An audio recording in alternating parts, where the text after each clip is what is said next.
সালাম আলাইকুম। ওয়ালাইকুম ওয়ালাইকুম আসসালাম। ওয়ালাইকুম আসসালাম। ছোট্ট একটা ডকুমেন্ট আমি গুগল ক্লাসরুমে দিয়ে দিয়েছি, কোড অফ এথিক্স নামে। আসলে বোঝার কিছু নাই, যার জন্য ওটা আমি কোর্সের ভিতরে রাখি না, এমনি দিয়ে রাখছি গুগল ক্লাসরুমে। টেস্টারদের জন্য কোড অফ এথিক্স, কয়েকটা স্লাইড হবে, 3-4টা মনে হয় স্লাইড, একটু একটু দেখে নিন। গুগল ক্লাসরুমে আছে।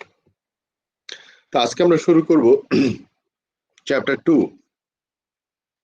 Testing through out the software life cycle. আগে আমাদের ধারণা ছিল যে সফটওয়্যার টেস্টিং হবে হচ্ছে সফটওয়্যার তৈরি করার পরে, যেমন সাধারণত খাবার টেস্ট করে হচ্ছে খাবার রান্না করার পরে, তারপর টেস্ট করে বলি হয়েছে বা হয়নি।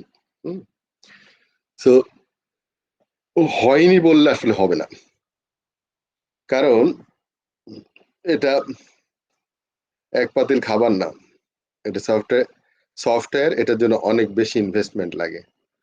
সো আমাদের নষ্ট হলে চলবে না, এই জন্য সফটওয়্যার টেস্ট করতে হয় প্রথম থেকেই। তো আমরা দেখি সফটওয়্যার টেস্টিং এর এই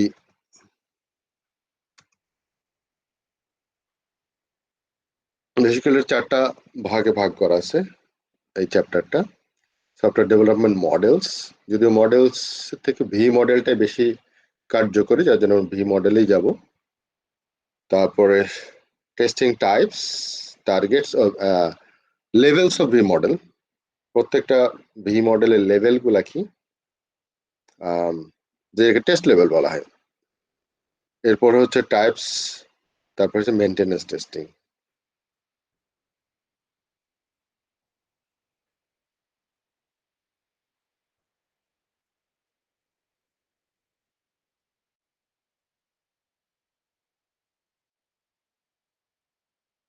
আমাদের সফটওয়্যার টেস্টিং এর অনেকগুলো মডেল আমরা পড়েছিলাম, তার ভিতরে প্রথম যে মডেলটা প্রথমে সবাই শিখে, সেটার নাম ছিল কি জানো? Waterfall model. তাহলে ওয়াটারফল মডেলের আপনারা যে কেউই একটা সুবিধা আর একটা অসুবিধা বলবেন, মানে অ্যাডভান্টেজ এন্ড ডিসঅ্যাডভান্টেজ, তাহলে মোটামুটি ক্লিয়ার হয়ে যাবে ওয়াটারফল মডেল সম্পর্কে। ওয়াটারফল মডেলের একটা অ্যাডভান্টেজ হলো যে আমার যে ফাংশনালিটি গুলা বা রিকোয়ারমেন্ট গুলো আগে থেকে আমরা প্রিডিফাইন্ড মানে ফিক্স ডিফাইন করতে পারি, যার কারণে টেস্ট কেসটা আগে থেকে ডিফাইন করতে পারি এবং এটা মানে বারবার চেঞ্জ করার প্রয়োজন হয় না। এখানে ইফোর্ট এবং রিসোর্স বহুত কম লাগে। আর ডিসঅ্যাডভান্টেজ হলো যে আমার ফ্রিকুয়েন্টলি যদি চেঞ্জ হয়, অর্থাৎ কোনো মডিউল যদি চেঞ্জ হয়, আমাকে আবার পুরো লুপটা প্রথম থেকে ঘুরতে হবে। এইটা একটা মানে হিউজ কস্টলি এবং হিউজ মানে bad impact. Good example. Waterfall model কোন প্রজেক্টের জন্য বেস্ট বলা যায়?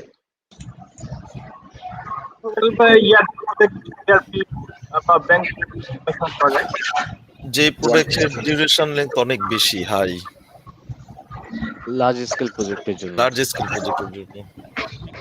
আর এইখানে মেইন সমস্যা হচ্ছে আপনার টেস্টারদের ইনভলভমেন্ট হয় সবার শেষে। ওয়াটারফল মডেল হচ্ছে একেবারে শেষ করার পরে টেস্টিং হয়, এটার বড় অসুবিধা। আচ্ছা, তাহলে ওয়াটারফল মডেলের ক্যারেক্টারিস্টিক্স হচ্ছিল আমাদের যে একটা ফেজ বা একটা স্টেপ শেষ করার পরে দ্বিতীয় ফেজটা শুরু হয়, যার জন্য ক্লিয়ারলি ডিস্টিংক্ট করা যায় যে কত দূর পর্যন্ত কাজ হচ্ছে।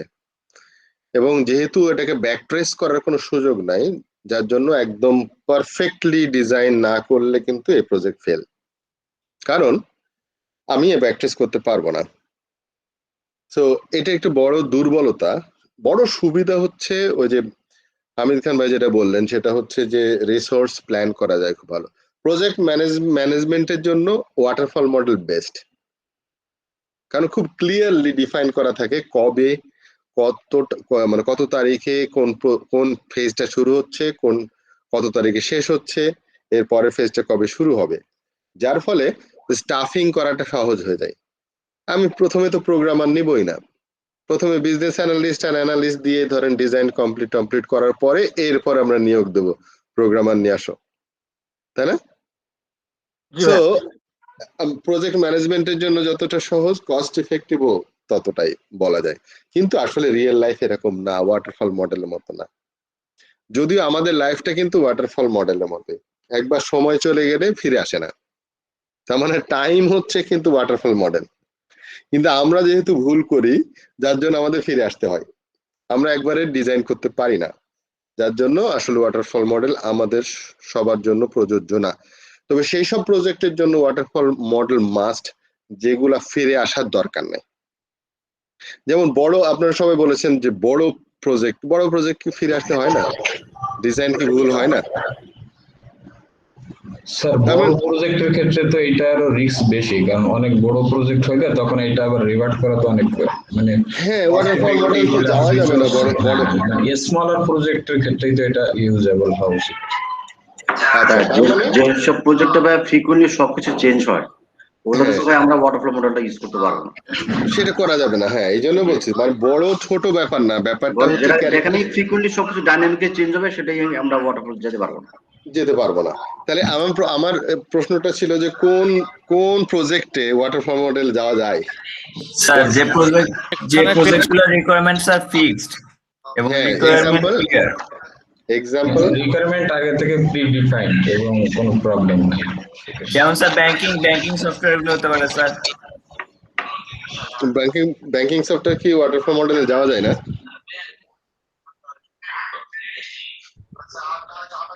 কখনো ডিজাইন চেঞ্জ করা লাগে নাই? ব্যাংকিং এ তো চেঞ্জ করা লাগে, লাগতে হ্যাঁ, পারে। চেঞ্জ করা লাগে। তার মানে শুধুমাত্র রিকোয়ারমেন্টস না, আমাদের ডিজাইনে যদি সমস্যা হয়, এমন না যে চেঞ্জটাই শুধু মূল কারণ। চেঞ্জটা, নতুন রিকোয়ারমেন্টস আসতে পারে, মডিফিকেশন হতে পারে, তার জন্য চেঞ্জ করা লাগতে পারে। ডিজাইনে ভুল ছিল বলে চেঞ্জ করা লাগতে পারে। আমরা যখন কোড করছি সেই সময় জানলাম যে আসলে ডিজাইনে একটু ভুল ছিল, সো আমাকে যে কোনো কারণে ফিরে আসতে হতে পারে। তাহলে আমার প্রশ্নটা ছিল কোন প্রজেক্টে, এক্সাম্পল কোন প্রজেক্টে ওয়াটারফল মডেল ছাড়া অন্য কোনো মডেল যাওয়া যায় না? আপনার লিগেসি প্রজেক্ট গুলি হতে পারে, যেগুলি খুব পুরোনো প্রজেক্ট, অনেকদিন যাবত যে চলতেছে। প্রজেক্ট গুলাতে ট্রায়াল এন্ড এরর বেসিস করার কোনো সুযোগ নাই, যে প্রজেক্টে টেস্ট করে ফেল করার কোনো সুযোগ নাই। যেমন স্পেস শাটল, মহাশূন্যে আমি যান পাঠাবো, টেস্ট করে একবার ক্র্যাশ করলো, ওইরকম কাজ করা যাবে না। সো এই ধরনের প্রজেক্ট গুলাতে, যেগুলা হচ্ছে স্পেসে পাঠাই আমরা, যেটা হচ্ছে শিওর শুট খেলতে হবে আমাকে। শিওর শুট না খেলতে পারলে টোটাল প্রজেক্ট কলাপস। সেই ধরনের গুলা আমরা ওয়াটারফল মডেলে যেতে পারি, but waterfall model is not enough for them. তাদের জন্য ফর্মাল স্পেসিফিকেশন দরকার বা জেডি স্পেসিফিকেশন দরকার। হ্যাঁ, যেখানে একেবারে একটা ওই ডেভেলপমেন্টের আগেই মনে করেন যে ভলিউমস বুকস তৈরি হবে আগে, ম্যাথমেটিক্যালি প্রুফ করতে হবে আপনাকে সবকিছু, তারপরে আপনি ডেভেলপমেন্ট করতে পারেন। আদারওয়াইজ এটাকে করা যাবে না। এনিওয়ে, বাট আমাদের লাইফ সাইকেল বা আমাদের যে কাজগুলো দেখছি, আমরা তো নাসাতে বা এতে কাজ করছি না যে ওয়াটারফল মডেলেই যেতে হবে আমাদের। আমরা বিজনেস অ্যাপ্লিকেশন ডেভেলপার হিসাবে আসলে কাজ করি বেশিরভাগ ক্ষেত্রে, তো সেই ক্ষেত্রে আমাদের ওয়াটারফল মডেল যাওয়ার কোনো সুযোগ নাই। আচ্ছা, অন্যান্য আরো যতগুলো মডেল আছে তার ভিতরে যেমন স্পাইরাল মডেল, স্পাইরাল মডেলের নতুন ভার্সন আমরা বলতে পারি যে স্পাইরাল বলে না, ইনক্রিমেন্টাল মডেল আছে, যেমন আইজাইল হচ্ছে ইনক্রিমেন্টাল মডেল বেসিক্যালি। তো আর আরেকটা মডেল ফোকাস করছে, সেটা হচ্ছে ভি মডেল। এটা আসলে ডেভেলপমেন্টের থেকেও টেস্টারদের জন্য এই মডেলটা, আসলে ভি মডেলটা হচ্ছে টেস্টারদের জন্য। কারণ কি, এই ভি এর দুইটা পাশ আছে, হ্যাঁ, দুইটা ব্রেস। এই ব্রেসের এক সাইড হচ্ছে ডেভেলপমেন্ট, আর এক সাইড হচ্ছে টেস্টিং। এক সাইডে দেখেন প্রত্যেকটা ফেজ দেওয়া আছে, এখানে requirements, definition, functional design, technical design, component specification, then coding. এটা তো টোটাল সফটওয়্যার ডেভেলপমেন্টের আমরা বলি যে ডেভেলপমেন্টের পার্ট, ডেভেলপমেন্ট ব্রেস। আর এই পাশে দেখেন ডান দিকেরটা component testing, integration testing, system testing and acceptance testing, all আর টেস্টিং, তাই না? তো এইটাকে ভি আকৃতি দেওয়া হয়েছে। কেন ভি আকৃতি দেওয়া হলো? কেন সোজা করলো না একদম, এভাবে সিঁড়ির মতো নামতে নামতে নিচে চলে যেত? বলেন তো। স্যার এখানে একটা ইয়ে আছে, যেমন কম্পোনেন্ট স্পেসিফিকেশনের সাথে কম্পোনেন্ট টেস্ট, এটার একটা রিলেশন আছে। হ্যাঁ, একটা রিলেশনশিপ আছে। সো বেসিক্যালি ভি করা হয়েছে এটাকে কাছাকাছি রাখার জন্য। যে হ্যাঁ, প্রত্যেকটা না নিচের দিকে ডকুমেন্টের হলে কোনটার সাথে কোনটা এরকম ভাবে একটা আর্ক দিতে হতো আমাকে, না আর্ক জি দিতে জি হতো এরকম রাইট। অর্ধবৃত্ত করতে হতো। বাট এটা একটা স্টেট ওয়েতে আমরা বলতে পারি যে রিকোয়ারমেন্টস স্পেসিফিকেশনের যে কাজ, সেই কাজের সাথে অ্যাকসেপ্টেন্স টেস্টিং এর মিল আছে। সিস্টেম ফাংশনাল সিস্টেম ডিজাইনের যে কাজ, সেটাকে টেস্ট করতে হলে আমাকে সিস্টেম টেস্ট করতে হবে। আর টেকনিক্যাল সিস্টেম ডিজাইনের যে কাজ, সেটাকে ইন্টিগ্রেশন টেস্টিং দিয়ে করতে হয়। আর কম্পোনেন্ট স্পেসিফিকেশন কম্পোনেন্ট টেস্টিং দিয়ে করবো। সো এটা হচ্ছে ভি মডেলটা হচ্ছে টোটালি টেস্টিং ফোকাসড একটা মডেল বানানো হয়েছে। এটা ডেভেলপারদের জন্য না, এটা টেস্টারদের জন্য। আচ্ছা, এতটুকু ক্লিয়ার আমাদের। দেন এটা যে ডেভেলপমেন্ট ব্রেস আমি অলরেডি আলোচনা করে ফেলেছি। আর এটা হচ্ছে টেস্টিং ব্রেস। আচ্ছা, দুইটা টার্ম এটা টেস্টারদের জন্য একেবারে বাধ্যতামূলক, ভেরিফিকেশন এন্ড ভ্যালিডেশন। কে বলতে পারবে ভেরিফিকেশন কাকে স্যার বলে? বলতে পারবো, স্যার বলতে হ্যাঁ, পারবো। বলেন প্রদীপ, বলেন। স্যার এটা হচ্ছে আপনার ডেভেলপমেন্ট ফেজে যে রিকোয়ারমেন্ট গুলো ছিল হুম, ওইটা ফুলফিল হয়েছে কিনা ওই চেকিংটা হচ্ছে ভেরিফিকেশন। আর আচ্ছা। ডেভেলপমেন্ট ফেজের এন্ডে মানে যে রিকোয়ারমেন্ট গুলো ছিল ওইগুলো ভেরিফিকেশন হয়েছে কিনা ওইগুলো চেক করতে হলে আবার ভ্যালিডেশন করতে হয় আর কি। একটা হচ্ছে ডেভেলপমেন্ট ফেজ চলা অবস্থায় যেটা, এটা হচ্ছে চলা ভেরিফিকেশন। অবস্থায় যেটা, সেটাকে ভেরিফিকেশন বলছেন, আর শেষ হওয়ার পরে সেটা ভ্যালিডেশন। জি স্যার। সবাই কি একমত? স্যার জি স্যার। এইখানে জি জি রাইট। রাইট সাইডেরটা হচ্ছে আপনার ভ্যালিডেশন করতে হয়, লেফট সাইডেরটা তার মানে ডেভেলপমেন্ট ফেজ, এটা হচ্ছে ভেরিফিকেশন। আচ্ছা ভাই, ভেরিফিকেশন বলতে চাই ভেরিফিকেশন হলো যে মানে আমার যে ফাংশন রিকোয়ারমেন্ট আছে, আমার মানে প্রজেক্ট সেই রিকোয়ারমেন্ট সাথে হয়েছে, এটা হলো ভেরিফিকেশন। আমার যে রিকোয়ারমেন্টের সাথে মিট করছে ভেরিফিকেশন করা। আর একটা হলো যে ওই রিকোয়ারমেন্ট গুলো ভ্যালিড হয়েছে কিনা, মানে ফাংশনালিটি তো হয়েছে কিন্তু ভ্যালিড হইতে কাজ করে কিনা, এটা হইতে কাজ করে। আপনার কথা স্পষ্ট হচ্ছে না। আর যতটুকু আপনি বললেন সেটা আমি যতটুকু বুঝলাম, সেটা হচ্ছে যে রিকোয়ারমেন্টস গুলা ঠিক মতো পেয়েছি কিনা সেটা ভেরিফিকেশন। মানে ফাংশনালিটিটা রিকোয়ারমেন্ট অনুসারে কাজ করে কিনা, এটা হলো ভেরিফিকেশন। আর ভ্যালিডেশন কাজ করে কিনা, ভ্যালিড ওয়েতে কাজ করে কিনা। ভ্যালিড ওয়েতে না কাজ করলে কি আমরা বলবো ভেরিফাইড? সাপোজ আমার একটা লগইন ফাংশনালিটি স্যার আছে, ইউজার এক্সপেকটেশন অনুযায়ী কাজ করে কিনা এটাই স্যার ভ্যালিডেশন আমার যেটা মনে হয়। আর আচ্ছা আমি একটু verification? বলি। আচ্ছা ওই হামিদ ভাই একটু শেষ করে নেক। হ্যাঁ হ্যাঁ, মানে সাপোজ একটা আমার একটা লগইন মডিউল আছে, আমার রিকোয়ারমেন্ট এইটা।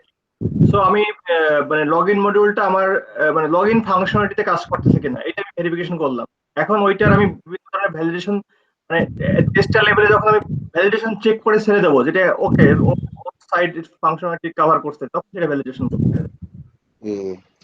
হ্যাঁ, মুশফিক বলেন একবার। মুশফিক ভাই বলতে চাইছিলেন না? ভ্যালিডেশনটা হচ্ছে আপনার যে আপনার ক্লায়েন্টের যে রিকোয়ারমেন্টস সেটা ঠিকভাবে ফুলফিল করছে কিনা, আর ভেরিফিকেশনটা হচ্ছে যে রিকোয়ারমেন্ট অনুসারে আমার প্রোডাক্টটা ঠিকঠাকভাবে ডিজাইন করা হচ্ছে কিনা সেটা চেক করা। আচ্ছা, মোটামুটি ঠিকই হয়েছে। বিষয়টা হচ্ছে আমি তাও একটু গুছিয়ে বলি এক্সাম্পল সহ। ভ্যালিডেশন হচ্ছে আমি যা চেয়েছিলাম সে পাইছি কিনা। ভ্যালিডেশন মানে আমার যা চাওয়া সেটা এক্স্যাক্টলি আমি পেয়েছি কিনা, সেটা হচ্ছে ভ্যালিডেশন। That means product. হ্যাঁ, প্রোডাক্ট মানে প্রোডাক্টের যা রিকোয়ারমেন্ট ছিল সে অনুসারে আমি পেয়েছি, সেটাই হচ্ছে আমার ভ্যালিডেশন। আর ভেরিফিকেশন হচ্ছে আমি অতটুকু তো সন্তুষ্ট না, আপনি কিভাবে করেছেন স্টেপ বাই স্টেপ সবগুলা প্রসেস ঠিক মতো মেনটেন করতে করতে আসছেন কিনা, সেটা হচ্ছে ভেরিফিকেশন। যেমন মেডিসিনে সাধারণত কোয়ালিটি কন্ট্রোল করা হয়। কন্ট্রোল মানে কি, প্রত্যেকটা স্টেজে চেক করতে করতে আসে যে ঠিক মতো হয়েছে কিনা। আরেকটা সহজ এক্সাম্পল দিই। সহজ এক্সাম্পল হচ্ছে দেখবেন রেস্টুরেন্ট, বাংলাদেশে বিশেষ করে রেস্টুরেন্টের সামনে রুটি পরোটা এগুলো বানানো হয়, দেখা যায় তাই না সামনে, কিন্তু ওই রাইস জাতীয় খাবারগুলা রান্না হয় পিছনে। কেন?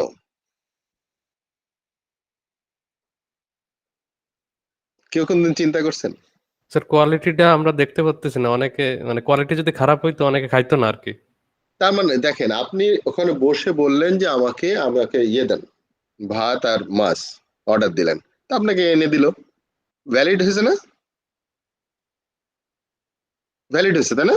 কারণ আপনি যা চেয়েছেন তাই পেয়েছেন। তো ভ্যালিডিটি পাস, এটা প্রদীপ ঠিক আছে না? না স্যার, এটা তো ঠিক নাই। কেন? আপনি চেয়েছেন ভাত, আমি ভাত দিয়েছি। না, এক হিসেবে ভ্যালিডিটি হইছে এক কিন্তু। হিসাবে কি বাবা, দুই হিসাবে কেন বলছেন? আপনি ভাত চাইছেন, আমি ভাত দিয়েছি, ভ্যালিড তো? জি স্যার। হ্যাঁ ভ্যালিড, কিন্তু এটা ভেরিফাইড না। আপনি জানেন না যে ওই যে রান্না করেছিল সে কি ধরনের চাল ব্যবহার করেছে, আপনি জানেন না যে আসলে হাত ধুয়েছিল কিনা, হ্যাঁ, এত কিছু জানেন না। তাও চালের ব্যাপারে আমরা অতটুকু গুরুত্ব দিই না, কিন্তু রুটির ব্যাপারে, পরোটার ব্যাপারে কিন্তু আমরা খুব কনসাস। ওটা পিছনে করলে হবে না, কারণ ওই যে রান্না করেছে সে কি টয়লেট থেকে আসার পরে কি হাত ধুয়েছিল কি হয় নাই, এটা খুবই একটা ইয়ে ব্যাপার হয়ে যায়। তার জন্য আমাদেরকে দেখায় বানাই যে দেখো আমরা বানাচ্ছি, প্রসেসটা দেখো যে আমরা হাইজেনিক। এটার জন্যই রুটি পরোটা সামনে রাখে, আদারওয়াইজ ওটা পিছনে ছিল আগে কিন্তু। তো বিষয়টা হচ্ছে ভেরিফিকেশন মানে হচ্ছে আমরা প্রত্যেকটা স্টেপস গুলা দেখতে যে ঠিক মতো করছে কিনা, ঠিক মতো। যেমন ভ্যালিডেশন আমি কি বলতে পারি, 1 আর 1 2 হয় কিনা, যদি 2 হয় খুশি, কিন্তু না, আমি ভেরিফাই যদি করতে চাই ঠিক মতো ভেরিয়েবল ডিক্লারেশন করছে কিনা, তার ডেটা টাইপ কি ছিল, এবং সে কি বলে মেমোরি ম্যানেজমেন্ট কেমন করে করেছে, হ্যাঁ, রেজাল্ট দেওয়ার পরে সে আসলে রিলিজ করেছে কিনা, অনেক কিছু চেক করার নাম হচ্ছে ভেরিফিকেশন করা। তার মানে রাইট ওয়েতে কাজ করছেন কিনা। ঠিক আছে, কনভিন্স? স্যার তার মানে কি আমরা বলতে পারি যে ভেরিফিকেশন হচ্ছে kind of static testing and validation dynamic testing? হ্যাঁ বলা যায়, কারণ হচ্ছে আমি যখন ভেরিফাই করছি তখন সফটওয়্যার তৈরি হয় নাই, প্রত্যেক সিস্টেম ভেরিফাই করতে গেলে তো আমি রান করতে পারবো না সফটওয়্যার। যেমন আমি ডকুমেন্ট একটা ভেরিফাই করতে চাই যে সিস্টেম ডিজাইন ঠিক আছে কিনা, so system design cannot run, it's not dynamic, it is static. So system ডিজাইনকে আমি যখন ভেরিফাই করতে যাই তখন আমাকে অবশ্যই ওই সিস্টেম ডকুমেন্টটা রিভিউ করতে হবে, ডিজাইন ডকুমেন্টটা, তাই না? রান করতে হবে না।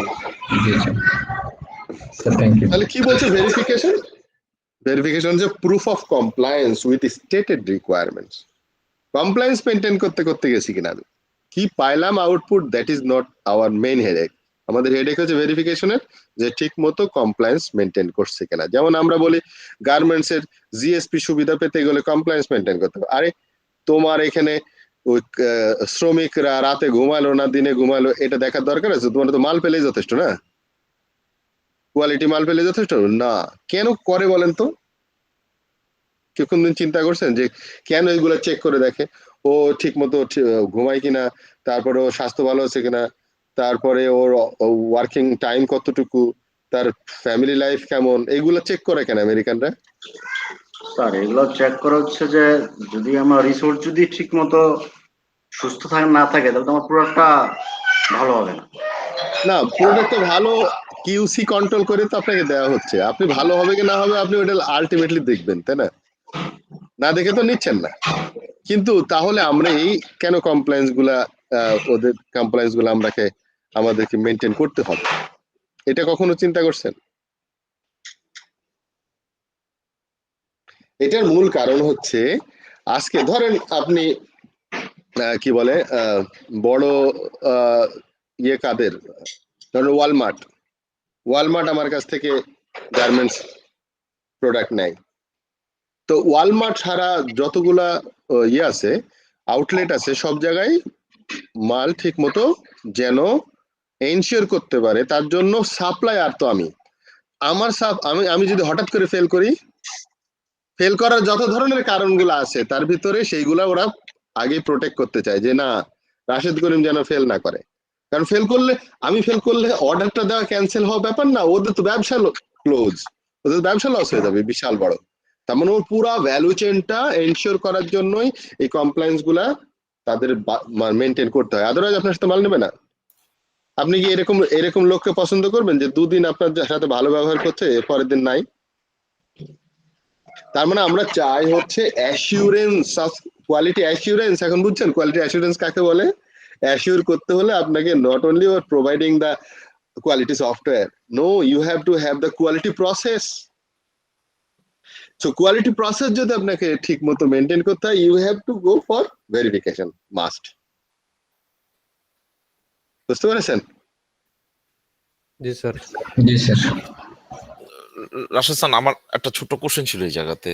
আমাদের এইখানে যে কমপ্লায়েন্সের কথা বলা হচ্ছে, এটা কি কিউ অ্যাট্রিবিউটস এর যে আমরা কমপ্লায়েন্স বলতেছি একই জিনিস নাকি? কিউ অ্যাট্রিবিউটস যেগুলো আছে সেই কমপ্লায়েন্স তো, হ্যাঁ ওই কমপ্লায়েন্স তো ম্যান্ডেটরি, যেটা অবশ্যই একদম ফাংশনাল কমপ্লায়েন্স যেটা, সেটা তো এর ভিতরে পড়বে। জি রাইট, ওইটার সাথে এটার মিল আছে, তাই তো? ওটা হচ্ছে পড়বেই ওটাও, কারণ হচ্ছে যদি আমি ওই কমপ্লায়েন্স যদি না, প্রথমটা আমাদের যে কিউ এর ফাংশনাল কমপ্লায়েন্স, জি এটা হচ্ছে কাস্টমার কাছ থেকে যদি লিগ্যাল রুলস রেগুলেশন এগুলা থাকে, আচ্ছা, এটা বাধ্যতামূলক। কিন্তু আপনার সাস্টেনেবিলিটির কমপ্লায়েন্স যদি করতে চান তাহলে মেইনটেনেবিলিটি, ও তাহলে হচ্ছে মেইনটেনেবিলিটি ইস্যু। কারণ আপনি প্রোডাক্টটা তৈরি করেছেন, ঠিক আছে 100% পারফেক্ট ভ্যালিডেটেড একটা সফটওয়্যার বানাইছেন, ওকে, বাট আপনি কতদিন পর্যন্ত এর সাস্টেনেবিলিটি ধরে রাখতে পারবেন? যদি ডেভেলপারে চলে যায় তখন কি আপনি পারবেন? কোন নতুন মডিফিকেশন আসলে কি আপনার ডিজাইন কি এরকম কম্পিটেবল যে নতুন এনহ্যান্সেবল ডিজাইন করা আছে, ফ্লেক্সিবিলিটি আছে কিনা আপনার, নাকি রিজিড কোনো ডিজাইন করে রাখছেন? সো এগুলা চেক করতে হলে this is our internal compliance, that compliance is not the customer compliance. Customer compliance হচ্ছে ফাংশনাল কমপ্লায়েন্স যেটা, কিন্তু আমাদের কমপ্লায়েন্স হচ্ছে মেইনটেনেবিলিটি ইস্যুটা। এটা নন কিউ অ্যাট্রিবিউটস এর যে মেইনটেনেবিলিটি, তাই তো? জি বুঝতে পারছি। ওকে জি, থ্যাংক ইউ। সো কি হলো দেখেন, এই যে did we proceed correctly when building the system, correctly করছে কিনা, স্টেপ বাই স্টেপ ফলো করে করছে কিনা, নাকি শর্টকাট রাস্তা মেরে দিয়েছি, আপাতত চালাই দিই কোন রকম একটা ফিক্স কোড করে দিয়ে, হার্ড কোড একটা দিয়ে ছেড়ে দিলাম। অনেক সময় দেখবেন তাড়াহুড়া করে এই কাজটা করা হয়, হার্ড কোড প্যারামিটারাইজ করি নাই বা এমন জায়গায় রাখি নাই, দরকার কি, আরে ফিক্স করে দিয়ে দিই, সিড ভ্যালু ডাইরেক্ট সোর্স কোডে মেরে দিছি। আমি জানি যে আমার কারেন্সি যেগুলো আছে সেগুলো তো ফিক্স মেরে দিই, নতুন কারেন্সি আসলে এরপর আপনার সফটওয়্যার ফেল। সো এই জন্য বলছি did we add 1 and 1 correctly add করছে কিনা। আমি বলছি না যে 2 আর 2 যোগ করলে 1 যোগ করলে 2 হয় নাই, বলছি যোগ করার পদ্ধতি ঠিক আছে কিনা। আর ভ্যালিডেশন কি proof of fitness for expected use, customer যেভাবে চাইছিল সেভাবে পাইছি কিনা। তার মানে ভ্যালিডেশন হচ্ছে টোটালি ব্ল্যাক বক্স, তাই না? ভ্যালিডেশন হচ্ছে টোটালি ডাইনামিক। মেইন ইস্যু হচ্ছে did we build the right software system. তার মানে ভ্যালিডেশন আমরা চেক করে দেখবো আপনি কি মোড়া বানাইছেন না সাইকেল বানাইছেন, এটা হচ্ছে আমার ভ্যালিডিটি। আমি চাইছিলাম সাইকেল, আপনি বানাই দিয়েছেন মোড়া, বাট মোড়া ভেরিফাইড, মোড়া 100% ভেরিফাই করে আপনি তৈরি করছেন মোড়া, but this is not validated. আমার দরকার ছিল তার মানে কি আমার দুইটাই লাগবে, তাই না? ভ্যালিডেটও হওয়া লাগবে, ভেরিফাইডও হওয়া লাগবে।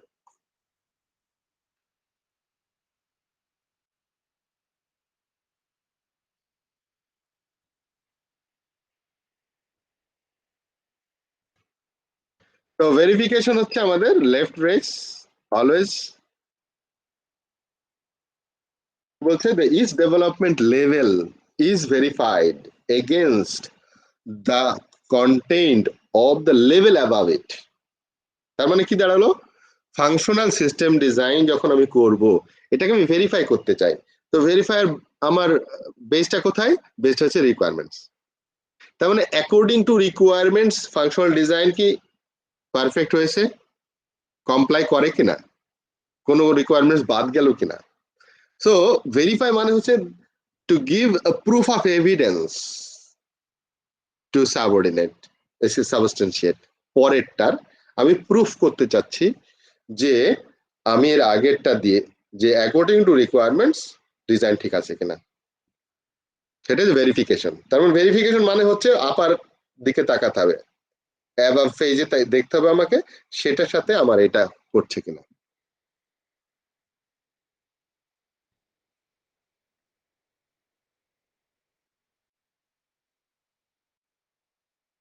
আর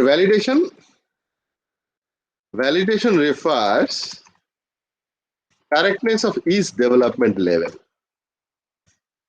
যার জন্য এই যে কি দাঁড়ালো, ভ্যালিডেশন বলছে যে আমি কম্পোনেন্ট টেস্ট করছি, তার মানে কম্পোনেন্টের আমরা স্পেসিফিকেশন অনুসারে পেয়েছি কিনা।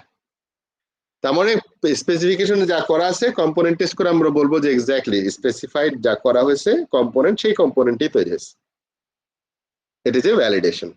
ওরকম আমরা টেকনিক্যাল সিস্টেম ডিজাইন থেকে দেখবো ইন্টিগ্রেট করে যে প্রত্যেকটা টেকনিক্যাল স্পেসিফিকেশন ঠিক আছে কিনা। যেমন ইন্টিগ্রেটেড, বেসিক্যালি এটা ইন্টিগ্রেটেড, ধরলাম যে ছোট ছোট কম্পোনেন্ট গুলো যোগ করে আমি একটা ছোট হাফ মডেল বানাইছি ইন্টিগ্রেটেড, তো সেটা ঠিক আছে কিনা। এরকম টোটাল সিস্টেমটা যখন ইন্টিগ্রেটেড হয়ে যাবে তখন আমরা সিস্টেম টেস্ট করে বলবো যে টোটাল এই অনুসারে সিস্টেমের যে ডিজাইন সে অনুসারে পেয়েছি কিনা। আর কাস্টমার দেখবে হচ্ছে অ্যাকসেপ্টেন্স টেস্টিং, যে আমি যে রিকোয়ারমেন্ট দিয়েছিলাম সেই রিকোয়ারমেন্টস অনুসারে আমার প্রোডাক্ট আসছে কিনা।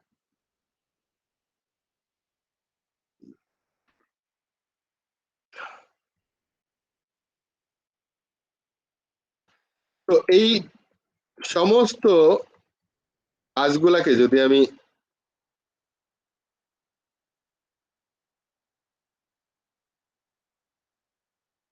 মডেলটাকে ডাব্লিউ মডেল বানাই, দেখেন এই মডেলটা এমন একটা মডেল, এটা আপনারা খুব ভালো করে বুঝবেন, তাহলে ডেভেলপমেন্ট এন্ড টেস্টিং টোটাল একসাথে এক মডেলের ভিতরে দেওয়া হয়েছে। এখানে বোঝার সব থেকে ভালো পদ্ধতি এবং আরো একটু এলাবোরেটলি বোঝার জন্য সাধারণত আমি স্টুডেন্টদের একটা অ্যাসাইনমেন্ট দিই, মানে জাস্ট একটা আপনার আন্ডারস্ট্যান্ডিংটা ক্লিয়ার হয়েছে কিনা, এই মডেলটাকে আপনি আরেকটু সুন্দর করতে চান, সুন্দর করে আপনি প্লেস করতে পারেন। সেটা হচ্ছে দেখেন এই আউটার বাউন্ডারি গুলা হচ্ছে ডেভেলপারদের কাজ, আর ইনার সাইডের কাজ হচ্ছে টোটালি টেস্টারদের কাজ। আসলে কাজটা কি, পুরা সফটওয়্যার ডেভেলপমেন্ট লাইফ সাইকেলের টোটাল জিনিসটা এই গল্পটার ভিতরে আছে। এই গল্পটা যদি আমি এভাবে বলি, ফাংশনাল রিকোয়ারমেন্টস এর যে কাজটা, এটা একটা প্রসেস, এই কাজটা করে হচ্ছে বিজনেস ডোমেন এক্সপার্ট, ধরলাম সে কাস্টমার, বিজনেস অ্যানালিস্ট, এরা দুইজন বসে রিকোয়ারমেন্টস স্পেসিফিকেশন করে, তাই না? তো এখানে কি টেস্টার দরকার আছে? এখানে একজন টেস্টারের দরকার আছে। সেই টেস্টারটা কি হবে? টেস্ট অ্যানালিস্ট হওয়া লাগবে। টেস্ট অ্যানালিস্ট ভালো করে বুঝবে যে business analyst and test analyst ভালো করে জানো ওই বিজনেস ডোমেনটা সম্পর্কে, বাট বস হচ্ছে কাস্টমার, কারণ কাস্টমার আমাদের থেকেও বেশি জানে, কারণ তারা হচ্ছে রিয়েল লাইফ কাজের সাথে জড়িত, তারা জানে তাদের প্রসেসটা কি, তাদের বিজনেস প্রসেসটা কি। বিজনেস প্রসেসটা বোঝার মতো মেন্টালিটি এবং যোগ্যতা, বুঝতে পারার মতো যোগ্যতা হচ্ছে বিজনেস অ্যানালিস্ট এবং টেস্ট অ্যানালিস্টের আছে। সো এখানে টেস্ট অ্যানালিস্টও থাকবে। টেস্ট অ্যানালিস্ট দেখবে হচ্ছে টেস্টিং পয়েন্ট অফ ভিউ থেকে যে কাস্টমার যেটা বলছে আর বিজনেস অ্যানালিস্ট যা করতেছে সেই স্পেসিফিকেশনটা আবার কাস্টমারের কাছে দেওয়ার আগে টেস্ট অ্যানালিস্ট একবার ভেরিফাই করবে। তার মানে দেখেন একজন বিজনেস অ্যানালিস্ট যখন কাস্টমারের কথা শুনে শুনে রিকোয়ারমেন্টস স্পেসিফিকেশনটা সাবমিট করলো, যে দেখেন যে আপনি বলেছিলেন এটা কি সেই, কারণ এটা সিগনেচার, এটা তো সাইন করতে হবে, তো এটা তো লিগ্যাল ডকুমেন্ট একটা কাস্টমারের জন্য। সো এই সিগনেচারটা নিশ্চয়ই কাস্টমার না ভেরিফাই করেও দিবে না। সো বিফোর কাস্টমার কি বলে to the submission to the customer, আমার ইন্টারনালি একজন টেস্ট অ্যানালিস্ট আছে, সে এটা ভেরিফাই করে দেখুক স্পেসিফিকেশনটা ঠিক মতো হয়েছে কিনা। সেক্ষেত্রে একজন টেস্ট অ্যানালিস্ট সে ইচ্ছা করলে টোটাল মিটিংটাকে রেকর্ড করে রাখতে পারে যাতে পরে ভেরিফাই করতে পারে, কারণ আদারওয়াইজ কি দিয়ে ভেরিফাই করবে সে? বিজনেস অ্যানালিস্ট হয়তো ভুলে গেছে, তো সে কি দিয়ে মনে করবে? সে হয়তো তার মনে আছে, অথবা পুরা সেশনটাকে সে রেকর্ড করে, সে রেকর্ড দেখে দেখে পরে ভেরিফাই করতে পারে সে। বাট এটা হচ্ছে প্রথম কাজ। এরপরে যখন রিকোয়ারমেন্টস স্পেসিফিকেশন হয়ে গেল, তার মানে ফাংশন রিকোয়ারমেন্টস এর এই কাজ, এখানকার আউটকামটা কি? এটা তো একটা প্রসেস, একটা কাজ। এই কাজের আউটকামটা কি? Requirement analysis. Specification document. তার মানে রিকোয়ারমেন্টস স্পেসিফিকেশন যে ডকুমেন্টটা স্যার তৈরি এটাকে হবে, তো আমরা এসআরএস বলি, তাই না? হ্যাঁ, কোনো একটা SRS। প্রজেক্ট স্টার্ট করার আগে যে আমরা এসআরএস টা কমপ্লিট করি, ওটাই তো আমার হ্যাঁ, সাইন আপ করা হয়। Exactly SRS। তো SRS মানে হচ্ছে systems requirements specification. It's a document. হ্যাঁ, এই ডকুমেন্টটার এই রিকোয়ারমেন্টস অ্যানালাইসিস এর মূল আউটপুট হচ্ছে SRS। সেই SRS টা পাওয়ার পরে এর পরের লেভেলে আসে যারা ডিজাইনার, কারা ধরলাম সিস্টেম অ্যানালিস্ট ওখানে ডিজাইন করতে বসছে। টেস্ট অ্যানালিস্টের কাজ কি? টেস্ট অ্যানালিস্ট যে কাজটা করবে সেটা হচ্ছে ওই যে রিকোয়ারমেন্টস স্পেসিফিকেশন থেকে সে অ্যাকসেপ্টেন্স টেস্টিং এর জন্য প্ল্যান করবে, ডিজাইন করবে এবং টেস্ট কেস ডিজাইন করবে। বুঝতে পারছেন? তার মানে টেস্ট অ্যানালিস্ট বসে কিন্তু প্রথমেই টেস্ট কেস ডিজাইন যেটা করলো সেটা হচ্ছে অ্যাকসেপ্টেন্স টেস্টিং এর টেস্ট কেস ডিজাইন কমপ্লিট হয়ে গেছে। এরপরে নেক্সট ফেজে আসবে, মানে ইন বিটুইন তো এরা কাজ শুরু করে দিয়েছে অলরেডি, আর অ্যানালিস্ট কাজ শুরু করে দিয়েছে। অ্যানালিস্ট যখন যে ডিজাইন ফাংশনাল ডিজাইনটা তৈরি করলো, সেই ডিজাইনটার আউটকাম কি হবে? একটা ওভারঅল ডিজাইন, যে আমার এই হচ্ছে সার্ভার, এই হচ্ছে ক্লায়েন্ট, এটা নেটওয়ার্ক কানেক্টিভিটি, কোন মডিউল কিভাবে কোথায় থাকবে, এরকম একটা হলিস্টিক একটা ডিজাইন, হ্যাঁ, overview of the whole system design থাকবে। It's not a technical design, it's not a functional technical design না, এটা ওভারঅল ডিজাইন একটা। ওখানে ধরেন একটা ব্লক ডায়াগ্রাম করে দেওয়া থাকবে, বা আমরা সাধারণত আইকন গুলো যেগুলো ব্যবহার করি সেগুলো হচ্ছে রিয়েল লাইফ মেটাফোর টাইপের, কম্পিউটারকে যেন কম্পিউটারের মতো করে দেখায়, শুধু কম্পিউটার লিখে না রাখি। হ্যাঁ, তারপরে কি বলে কানেক্টিভিটি গুলাকে যেন আমরা ওইভাবেই দিয়ে রাখি। তার টানা এক জিনিস, আর একটা হচ্ছে যে বিদ্যুতের মতো একটা চিহ্ন দেয়, তার মানে বুঝতে হবে এটা ইন্টারনেট কানেক্টিভিটি। হ্যাঁ, সো এভাবে ডিজাইন করা হয় কোথায় কি থাকবে না থাকবে। এই যে ডিজাইনটা, এই ডিজাইনটা ভেরিফাই করবে ওখানে আমাদের টেস্ট অ্যানালিস্ট। কি ভেরিফাই করবে? অ্যাকর্ডিং টু স্পেসিফিকেশন এই ডিজাইন কি কমপ্লিট হয়েছে কিনা। সো এটা ভেরিফাই করলো, সাথে যে কাজটা করবে সে প্ল্যান করবে সিস্টেম টেস্টের জন্য এন্ড ডিজাইন করবে সিস্টেম টেস্ট কেস গুলা কেমন হবে। এরপর যখন ফাংশনাল ডিজাইনে আসবে তখন বেসিক্যালি আর্কিটেক্টরা কাজ করে, সিস্টেম অ্যানালিস্ট না, সফটওয়্যার আর্কিটেক্টরা কাজ করে, বা টেকনিক কি বলে অ্যানালিস্ট প্রোগ্রামাররা কাজ করে সাধারণত। এখানে ধরেন যত রকমের ডিজাইন স্পেসিফিকেশন আছে ডিটেল, যেমন আমরা করতে পারি হচ্ছে ইউজ কেস ডিজাইন, তারপরে ক্লাস ডায়াগ্রাম, তারপরে হচ্ছে আপনার কোলাবোরেশন ডায়াগ্রাম, যত ধরনের ডায়াগ্রাম আছে, ডেটাবেজের ইয়ার ডায়াগ্রাম, ইন্টারফেস গুলার ডিজাইন, হ্যাঁ, ইউজার ইন্টারফেসের ডিজাইন, তারপরে ইন্টারনাল কানেক্টিভিটির ডিজাইন, কন্ট্রোলার টু কিভাবে যাবে এই সমস্ত ডিজাইন, ইভেন সফটওয়্যারের যে আর্কিটেকচার, যেটা অনেকে আপনি বলতে পারেন যে আমি এমভিভি মডেলে যাব, হ্যাঁ, বা এই ধরনের মডেলের ডিজাইন, সবকিছু হবে টেকনিক্যাল স্পেসিফিকেশনের মধ্যে। এরপরে যখন এটা কমপ্লিট হবে তখন আমরা জানি যে কোন মডিউলের সাথে কোন মডিউলটা ইন্টিগ্রেট হবে। তার মানে ইন্টারফেস গুলো আমরা দেখতে পাবো এখান থেকে, not only user interface, internal যত ইন্টারফেস আছে সবগুলাই দেখা যাবে ওখানে, বাট একটা কোড না। তখন আমরা যে টেস্ট অ্যানালিস্ট সে কি করবে? সে প্ল্যান করবে হচ্ছে ইয়ের জন্য, কি বলে ইন্টিগ্রেশন টেস্টিং এর জন্য, এবং টেস্ট কেস ডিজাইন করবে। এরপর আসছে কম্পোনেন্ট স্পেসিফিকেশন। কম্পোনেন্ট কি? একেবারে ক্ষুদ্র কম্পোনেন্ট। মনে করেন যে আমি ইয়ে করব, কি বলে আমাদের ক্লাসটা কেমন হবে, ক্লাসের অ্যাট্রিবিউট গুলা কি হবে, ক্লাসের মেথড গুলা কি হবে, একটা ক্লাসের সাথে অন্য ক্লাসের মধ্যে রিলেশনশিপ গুলা কি হবে, এই সমস্ত কাজগুলো একদম কোর লেভেলে, একদম সিঙ্গেল কম্পোনেন্ট। যখন এটা হলো তখন আমরা কম্পোনেন্ট স্পেসিফিকেশন ইয়ে করব, কি বলে, প্ল্যান করব এই কম্পোনেন্ট টেস্টিং এর জন্য, কি বলে, টেস্ট কেস ডিজাইন করব সবগুলো। তার মানে আপনি এখানে এসে দেখেন কোডিং এর আগ পর্যন্ত যা করেছে, কোডিং হওয়ার সাথে সাথে কি টেস্ট করা সহজ না আমাদের জন্য? সবকিছু রেডি। তো যখন এই কাজটা করবে টেকনিক্যাল অ্যানালিস্ট বা অটোমেশন ইঞ্জিনিয়ার, সে টেস্ট কেস গুলা তো অটোমেট করে রাখতে পারে আগে থেকেই। সো যখনই একটা কোড আসবে, মানে একটা কম্পোনেন্ট বিল্ড হবে, সাথে সাথে আমরা টেস্ট করে ফেলতে পারবো। ইভেন আমরা তখন ইচ্ছা করলে ওই অ্যাডজাস্টেন্ট করে দিতে পারি ডেভেলপারের সাথে, কারণ এই কোডিং এর আগেই কিন্তু আমার টেস্ট অটোমেশন কমপ্লিট। তখন হবে কি, ডেভেলপমেন্টের সাথে অ্যাটাচ করে দেবো আমি। অ্যাটাচ করে দিলে কি, ডেভেলপাররা যখনই কম্পাইল করবে তখন টেস্ট কেস রান করবে। It is possible.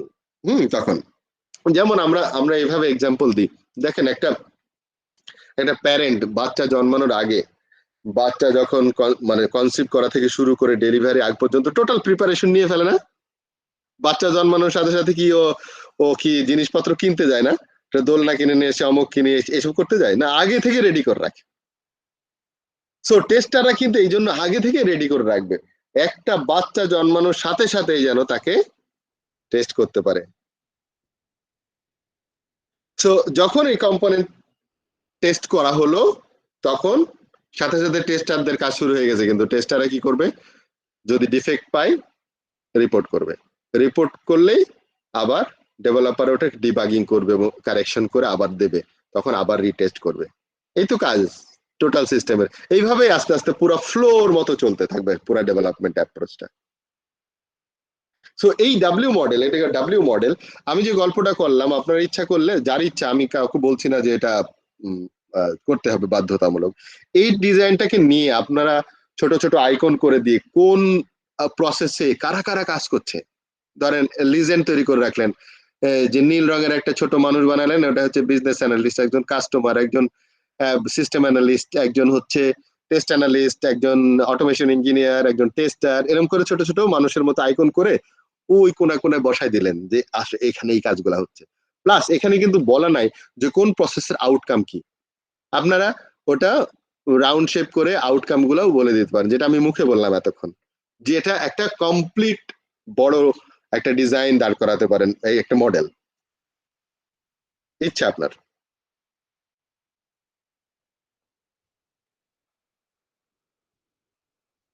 Rashed sir, একটু ছোট জিনিস একটু কি করি, সেটা হচ্ছে, তার মানে ব্যাপারটা হচ্ছে হলো, একদিক থেকে আমাদের রিকোয়ারমেন্ট গুলো মানে কি হচ্ছে, ক্লিয়ার হচ্ছে, ডকুমেন্টেশন হচ্ছে, ঠিক আছে, ওই অনুযায়ী প্ল্যান হচ্ছে। তারপর যখন আমার কোর্স শুরু হলো, দেন আমাদের এক্সিকিউশন এবং আমাদের ডিবাগিং এবং টেস্টিংটাও শুরু হলো আরেকদিক থেকে। ব্যাপারটা এইভাবেই তো একটা সামারি, তাই না? আচ্ছা, এরপরে কিছু আইটারেশন মডেলের নাম দেওয়া আছে, আপনারা ভালো করে জানেন। আইটারেশন মানেই হচ্ছে যে প্রত্যেকটা অ্যাক্টিভিটি যেগুলো হচ্ছে রিকোয়ারমেন্টস ডেফিনেশন, তারপর ডিজাইন, তারপর ডেভেলপমেন্ট, তারপর টেস্টিং, এরপরে হচ্ছে নেক্সট আইটারেশনে যেতে পারি। যদি আমার নেক্সট আইটারেশন মানেই হচ্ছে বুঝতে হবে এর ভিতরে টেস্টিং এ কিছু ডিফেক্ট ধরা পড়ছে, যার জন্য সেকেন্ড আইটারেশনে যাচ্ছেন। আদারওয়াইজ এই আইটারেশনে রিলিজ, যেটা আমরা স্প্রিন্ট বলি, তাই না? ফার্স্ট স্প্রিন্টে যদি আমার কোনো ডিফেক্ট না থাকে সেটাই রিলিজ, আর যদি ডিফেক্ট থাকে তাহলে সেকেন্ড স্প্রিন্টে আসতে পারে, সেকেন্ড আইটারেশন।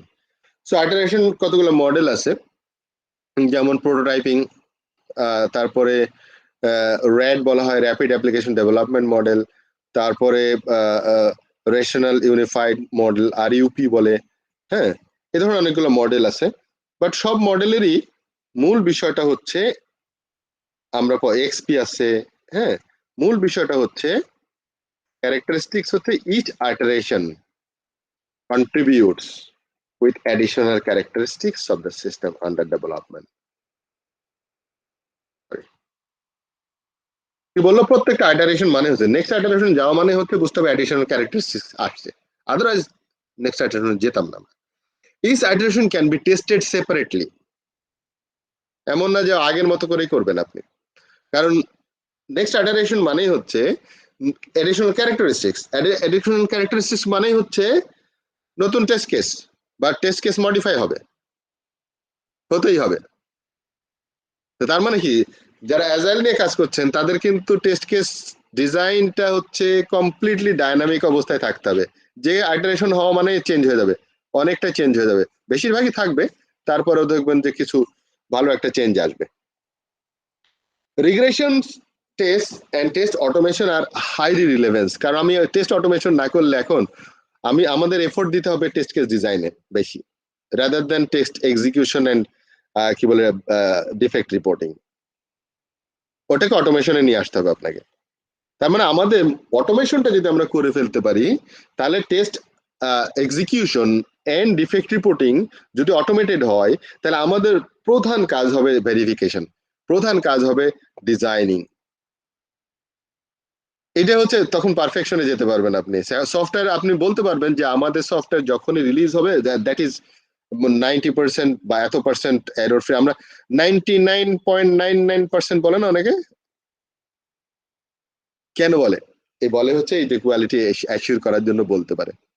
তো আপনি একসময় বলতে পারেন যে আমাদের ডেভেলপমেন্ট প্রসেস হচ্ছে 99% পারফেক্ট, আমরা 100 বলতে বলছি না। তার মানে আমার প্রসেসের মধ্যে দিয়ে আসলে যখন রিলিজ হবে, দ্যাট উইল বি, মানে খুবই রেয়ার কেস হবে যে কাস্টমার এন্ড থেকে অপারেশনাল মোড থেকে ঘুরে আসে। হ্যাঁ, নতুন ফিচার অ্যাড করলে সেটা আলাদা কথা, কিন্তু এক্সিস্টিং ফিচারে তেমন কোনো ডিফেক্ট পাওয়া যাবে না 99%। Each iteration, that is verification related to proceeding level and validation, that is correctness of the product within the current level, can be performed separately. Verification, validation separately করতে হবে প্রত্যেকটা আইটারেশনের জন্য। সো আপনি একবার ডিজাইন করে রেখে দিয়েছেন, ভেরিফাই করা আছে, আর করলেন হবে না এটা, তাহলে ওটা হবে আপনার ইয়ের মতো, ভালো জিনিস পাইছেন আপনি, লিমোজিন গাড়ি নিয়ে আপনি ধরেন মাটি কাটতে গেছেন, বিষয়টা এরকম হয়ে যাবে যে আপনি ব্যবহার, মানে আপনি পাইছেন অ্যাজাইল, কিন্তু অ্যাজাইলের আসল প্র্যাকটিসটাই আপনি করতে পারবেন না।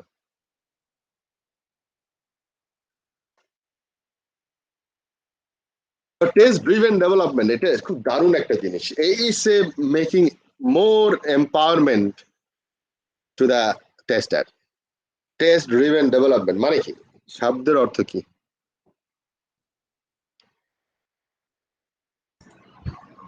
স্যার আজকে স্টুডেন্ট সংখ্যা কম কেন? মাত্র 23 জন। না স্যার 37 জন। ও সরি, আচ্ছা টোটাল 37। ঠিক আছে। টেস্ট ড্রিভেন ডেভেলপমেন্ট মানে কি, ইংলিশ অর্থ? স্যার ড্রিভেন মানে তো চালিত। চালিত, গ্রেট। হ্যাঁ, তার মানে কি দাঁড়ালো টোটালটা?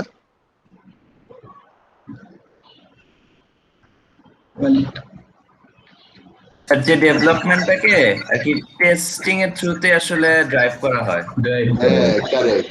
তার মানে আমরা যখন বলি না সেলফ ড্রিভেন কার, মানে আমার ড্রাইভার নাই, আমি নিজে চালাই।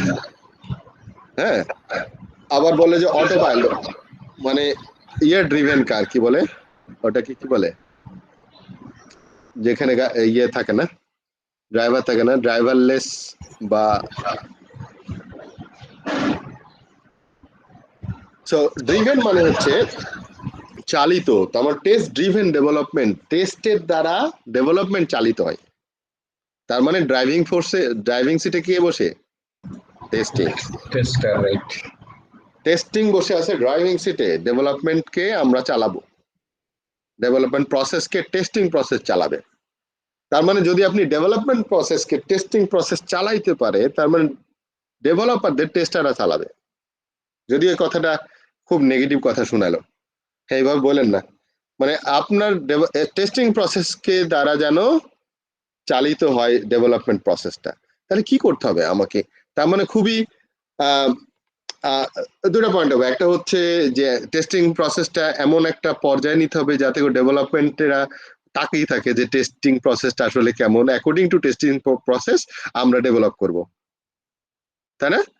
যেমন আমরা একজন লিডারের দিকে তাকায় থাকি, উনি কি হুকুম দেয় সে অনুসারে কাজ করব। তো ডেভেলপাররা বসে থাকবে যে টেস্টাররা যা বলবে আমরা সেভাবে কাজ করব, মানে টেস্টিং প্রসেসকে এনকিউর করার জন্য। তো এটার জন্য দেখেন আমরা ড্রাইভিং ফোর্স বলতে যেটা বুঝি, যা আমাকে চালিত করে, যেমন আমরা বলি বন্ধু, বন্ধুর ব্যাপারে কিন্তু খুবই সতর্কতা অবলম্বন করতে হবে। কিরকম? কারণ বন্ধু মানে হচ্ছে যে আমার উপরে প্রভাব বিস্তার করতে পারে, তার মানে যার কথায় আমি আমার সিদ্ধান্তরও পরিবর্তন করতে পারি। সো বন্ধু হচ্ছে অনেক বড় ধরনের একটা ক্যারেক্টার আমাদের লাইফে। তার মানে আমরা বন্ধু দ্বারা পরিচালিত।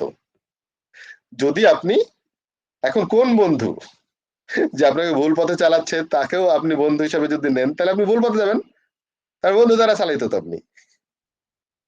তার মানে যদি এমন করে আরেকটা জিনিস দেখেন, আমাদের এডুকেশন সিস্টেম প্রশ্ন ব্যাংক দ্বারা চালিত ছিল, তাই না? আমাদের এডুকেশন সিস্টেম প্রশ্ন ব্যাংক দ্বারা চালিত, তাই না? আমরা ওই যে দেখবেন যে আপনারা তো কোশ্চেন ব্যাংক, সবাই তো বেশিরভাগই কোশ্চেন ব্যাংক না, এমসিকিউ না? এমসিকিউ এর আগের যুগের কেউ আছেন আমাদের মধ্যে? এমসিকিউ শুরু হয়েছিল কত সাল থেকে জানেন? 2000 না না, 92 থেকে মনে হয়। 91 92 এরকম। হ্যাঁ 92 থেকে। 92 থেকে, তার মানে 92 এর আগে কেউ নাই মনে হয় আপনাদের, না? এসএসসি এইচএসসি কেউ আছেন? না, আমি আছি একমাত্র তার মানে আপনাদের সামনে, একদম জলজান্ত উদাহরণ। আমরা আমাদের এডুকেশন সিস্টেম ছিল হচ্ছে অনুশীলনী চালিত। অনুশীলনীতে যে কোশ্চেন গুলা থাকতো প্রশ্নমালা প্রত্যেকটা চ্যাপ্টারের শেষে, ওইগুলোর উপর আমরা আমাদের এডুকেশন সিস্টেম চালিত, আমাদের জ্ঞান অত দূর পর্যন্ত। এসো নিজে করে পরে আসছে, হ্যাঁ, মানে আমরা ছিলাম হচ্ছে প্রশ্নগুলা মুখস্থ করার লোক, প্রশ্নগুলার উত্তর মুখস্থ করা। আর আপনারা হচ্ছেন 500টা কোশ্চেন ব্যাংক, বুঝতে পেরেছেন? 500 তো বাদ হয়ে গেছিল। হ্যাঁ, পরে বাদ হয়েছে, তখন বাদ হয়ে গেছে বোধহয়। 500 বোধহয় বাদ হয়েছে, 95 এ বাদ হয়েছে, 96 এ বোধহয় লাস্ট ছিল। 96 95 96 500 কোশ্চেন ব্যাংকেও আমরা মনে হয় কেউ নাই আর কি। না আমরা নাই যে হতে। না না, ওইটা আপনার পরে কিছু ব্যাচ ছিল যারা এখানে কেউ পায় নাই আর কি। আচ্ছা আচ্ছা, ওইটা গুলি খাইছে খুব দ্রুত। গুলি খাইছে, হ্যাঁ, মানে সেই লেভেলে একেবারে টানা মুখস্থ করে অনেকে এ প্লাস পেয়ে বসে আছে। না, আমার একজন ফুফু ছিলেন আর কি ওই সময়, যে উনি ক্লাস 8 এ পড়তো ওই সময়, তো হয়তোবা নেক্সট ইয়ারেই এটা বাদ যাবে আর কি, উনি ওইবারই ইয়া দিয়ে দিছে, এসএসসি দিয়ে দিছে। মন খারাপ তাই তো, রেজাল্ট না না, ওইবারই মানে আগে পরীক্ষা দিয়েছে ইয়া দিয়া ফার্স্ট ডিভিশন। আচ্ছা, তো এখন আমরা আসি যে টেস্টিং প্রসেস কিভাবে ডেভেলপমেন্ট প্রসেসকে চালিত করতে পারে, চালাইতে পারে। যেমন ধরেন এই যে কোশ্চেন ব্যাংক, আমি এই এক্সাম্পলটা দেওয়ার উদ্দেশ্য এই যে কোশ্চেন ব্যাংক ফাঁস করে দিলাম, তো আমার যদি টেস্ট কেসগুলো যদি আমি ফাঁস করে দিই ডেভেলপারদেরকে, যে আমি যা টেস্ট কেস ডিজাইন করেছি সেগুলো আমি ডেভেলপারদেরকে দিয়ে দিলাম, যে দেখো তুমি শেষ করার পরে আমি কিন্তু এই টেস্ট কেসগুলো দিয়ে টেস্ট করবো।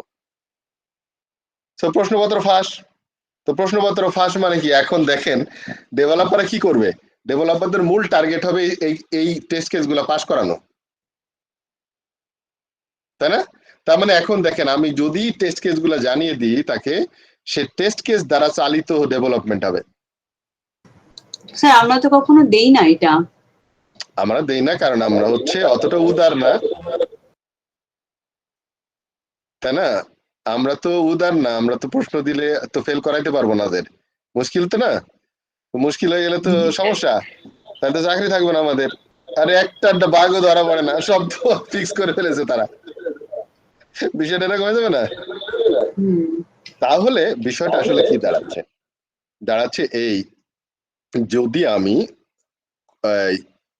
টিডিডি তে বলা হচ্ছে টেস্ট ড্রিভেন ডেভেলপমেন্টে আমাদের লক্ষ্য উদ্দেশ্যটা কি আসলে? আমাদের লক্ষ্য উদ্দেশ্য হচ্ছে কোয়ালিটি প্রোডাক্ট তৈরি করা। দেখেন, আমি বসে বসে টেস্ট করব আর ডিফেক্ট বের করব, ওর থেকে ওদেরকে যদি দিয়ে দিতাম, আর আমি তো ওই টেস্ট গুলা কেস ছাড়া অন্য কিছু করতেছি না। তো তার মানে কি, আমি টেস্ট কেস গুলা ডিজাইন করে তাকে যদি দিয়ে দিই, সে যদি টেস্ট ফাইনাল করে দেয়, তার মানে তো আমার ওই ডিফেক্ট গুলো আসবে না। আর এর বাইরে তো আমি কোনো টেস্ট করছি না, তাহলে আমি খামাখা বসে বসে কেরানিদের মতো টেস্ট করতে যাবো কেন? বেটার ওদেরকে দিয়ে দিই, ওরা করে নেক। ওরা করে নিলে যদি আমার ডেভেলপমেন্ট কি বলে কোয়ালিটি এনশিওর করা যায়, তাহলে আমি বসে বসে তাহলে কাজ করবো কেন? আমি তো খালি ইনস্ট্রাকশন দেবো, এইভাবে করো এইভাবে করো, আমি টেস্ট কেস ডিজাইন করছি, ওই টেস্ট কেস গুলো পাস করে নিয়ে এসে তারপর আমার সাথে দেখা করো। তাহলে দেখবেন যে আপনি কোনো ডিফেক্টই নাই। তো ডিফেক্ট না থাকা মানে তো কোয়ালিটি। আমরা কেন কুক্ষিগত করে রাখবো? ওই যে একজন সংসারে বউ এসছে, চাবি দিতে চায় না। আগের আগের আমরা সিনেমাতে দেখতাম শাশুড়ি কিছুতেই চাবি দিতে চায় না, সংসারের চাবি। এরকম কঠিন একটা পাওয়ারফুল একটা বিষয় না? তো আপনি এই পাওয়ারটা নিয়ে কেন বসে আছেন? বেটার তাদেরকে দিয়ে দেন। আচ্ছা, টিডিডির হাইস্ট লেভেল সব থেকে ভালো উপায় হচ্ছে যখন আমরা টেস্ট কেসগুলো অটোমেশন করে দিই। অটোমেশন করে দেওয়ার পরে আমি অ্যাডজাস্টেন্ট করে দিলাম কার সাথে? ডেভেলপমেন্টের সাথে, যাতে ওরা কম্পাইল করলে এটা অটোমেটিক রান করে যেন টেস্ট কেসগুলা। তাহলে কি হবে? এই টেস্ট কেসগুলা পাস করার জন্যই এদের মূল কাজ হয়ে যাবে। তার মানে আপনি চিন্তা করে দেখেন, আমি 200 টেস্ট কেস আমি অটোমেটেড করে রাখছি, মানে ফর এ সিঙ্গেল মডিউল। কি করবে ডেভেলপাররা? ডেভেলপাররা কোড করে কি দেখে? কম্পোনেন্ট স্পেসিফিকেশন দেখে। কম্পোনেন্ট স্পেসিফিকেশন কিন্তু ক্লাসের সমস্ত কিছু লেখা আছে, তারা খালি এখানে বসে ওই প্রোগ্রামিং ল্যাঙ্গুয়েজে কনভার্ট করে, আর কিছু না।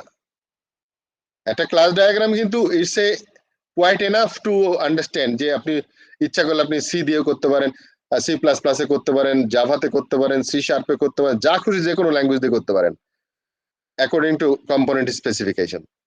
তাহলে আপনি কিন্তু কম্পোনেন্ট স্পেসিফিকেশন ডেভেলপারও পেয়েছে, আপনিও পেয়েছেন। তাহলে আপনি কি করবেন? আপনি টেস্ট কেস ডিজাইন গুলা করে অটোমেশন করে ফেললেন, দিয়ে আপনি অ্যাডজাস্টমেন্ট করে দিলেন। এখন প্রথম যে ডেভেলপার যে কিচ্ছু একটা লাইনও কোড লেখে নাই, কম্পাইল করলো, কি হবে? 200 টেস্ট কেস কয়টা পাস করবে? সবগুলো ফেল করবে। সবগুলো ফেল করবে। ফার্স্ট টাইম সবগুলো ফেল করবো, এরপরে তার কাজ হচ্ছে একটা একটা করে ধরে পাস করানো। তার মানে অ্যাকর্ডিং টু স্পেসিফিকেশন করলে পাস করবে। তার মানে সে পুরা কোডটা যখন আস্তে আস্তে লেখা শুরু করবে, আস্তে আস্তে কম্পাইল করবে, দেখবেন যে আস্তে আস্তে ডিফেক্ট কমতে কমতে কমতে যখন 0 হবে তার আগে সে রিলিজই দেবে না। তো তার মানে কি, আমার কাজ অনেক অনেক অনেক দূর কাজ কমপ্লিট করে দিল না? তারপরেও আমরা নিজেরাও টেস্ট করে দেখবো একবার, বাট সেই টেস্টিং এর অ্যাটিটিউড হচ্ছে এরকম, ওই একদম ধরে ধরে ওই টেস্ট কেস গুলো না। তখন আমরা এক্সপেরিয়েন্স বেস টেস্ট করব, দেখি তা আরো কোনো কিছু পাওয়া যায় কিনা, আর একটু ডিফারেন্ট দৃষ্টিভঙ্গিতে দেখার চেষ্টা করব। হতে পারে আমার টেস্ট কেস ডিজাইনের একটা লিমিটেশন থাকতে পারে, বাট আমি তো সেই সময় সুযোগ পেলাম আরো কিছু করার। So TDD approach empowered testers কি বলছে দেখেন, first test are designed then software is programmed. কবে এরকম হবে আমাদের? প্রথম টেস্ট কেস ডিজাইন কমপ্লিট হয়ে যাবে, তারপরে প্রোগ্রামিং করা হবে।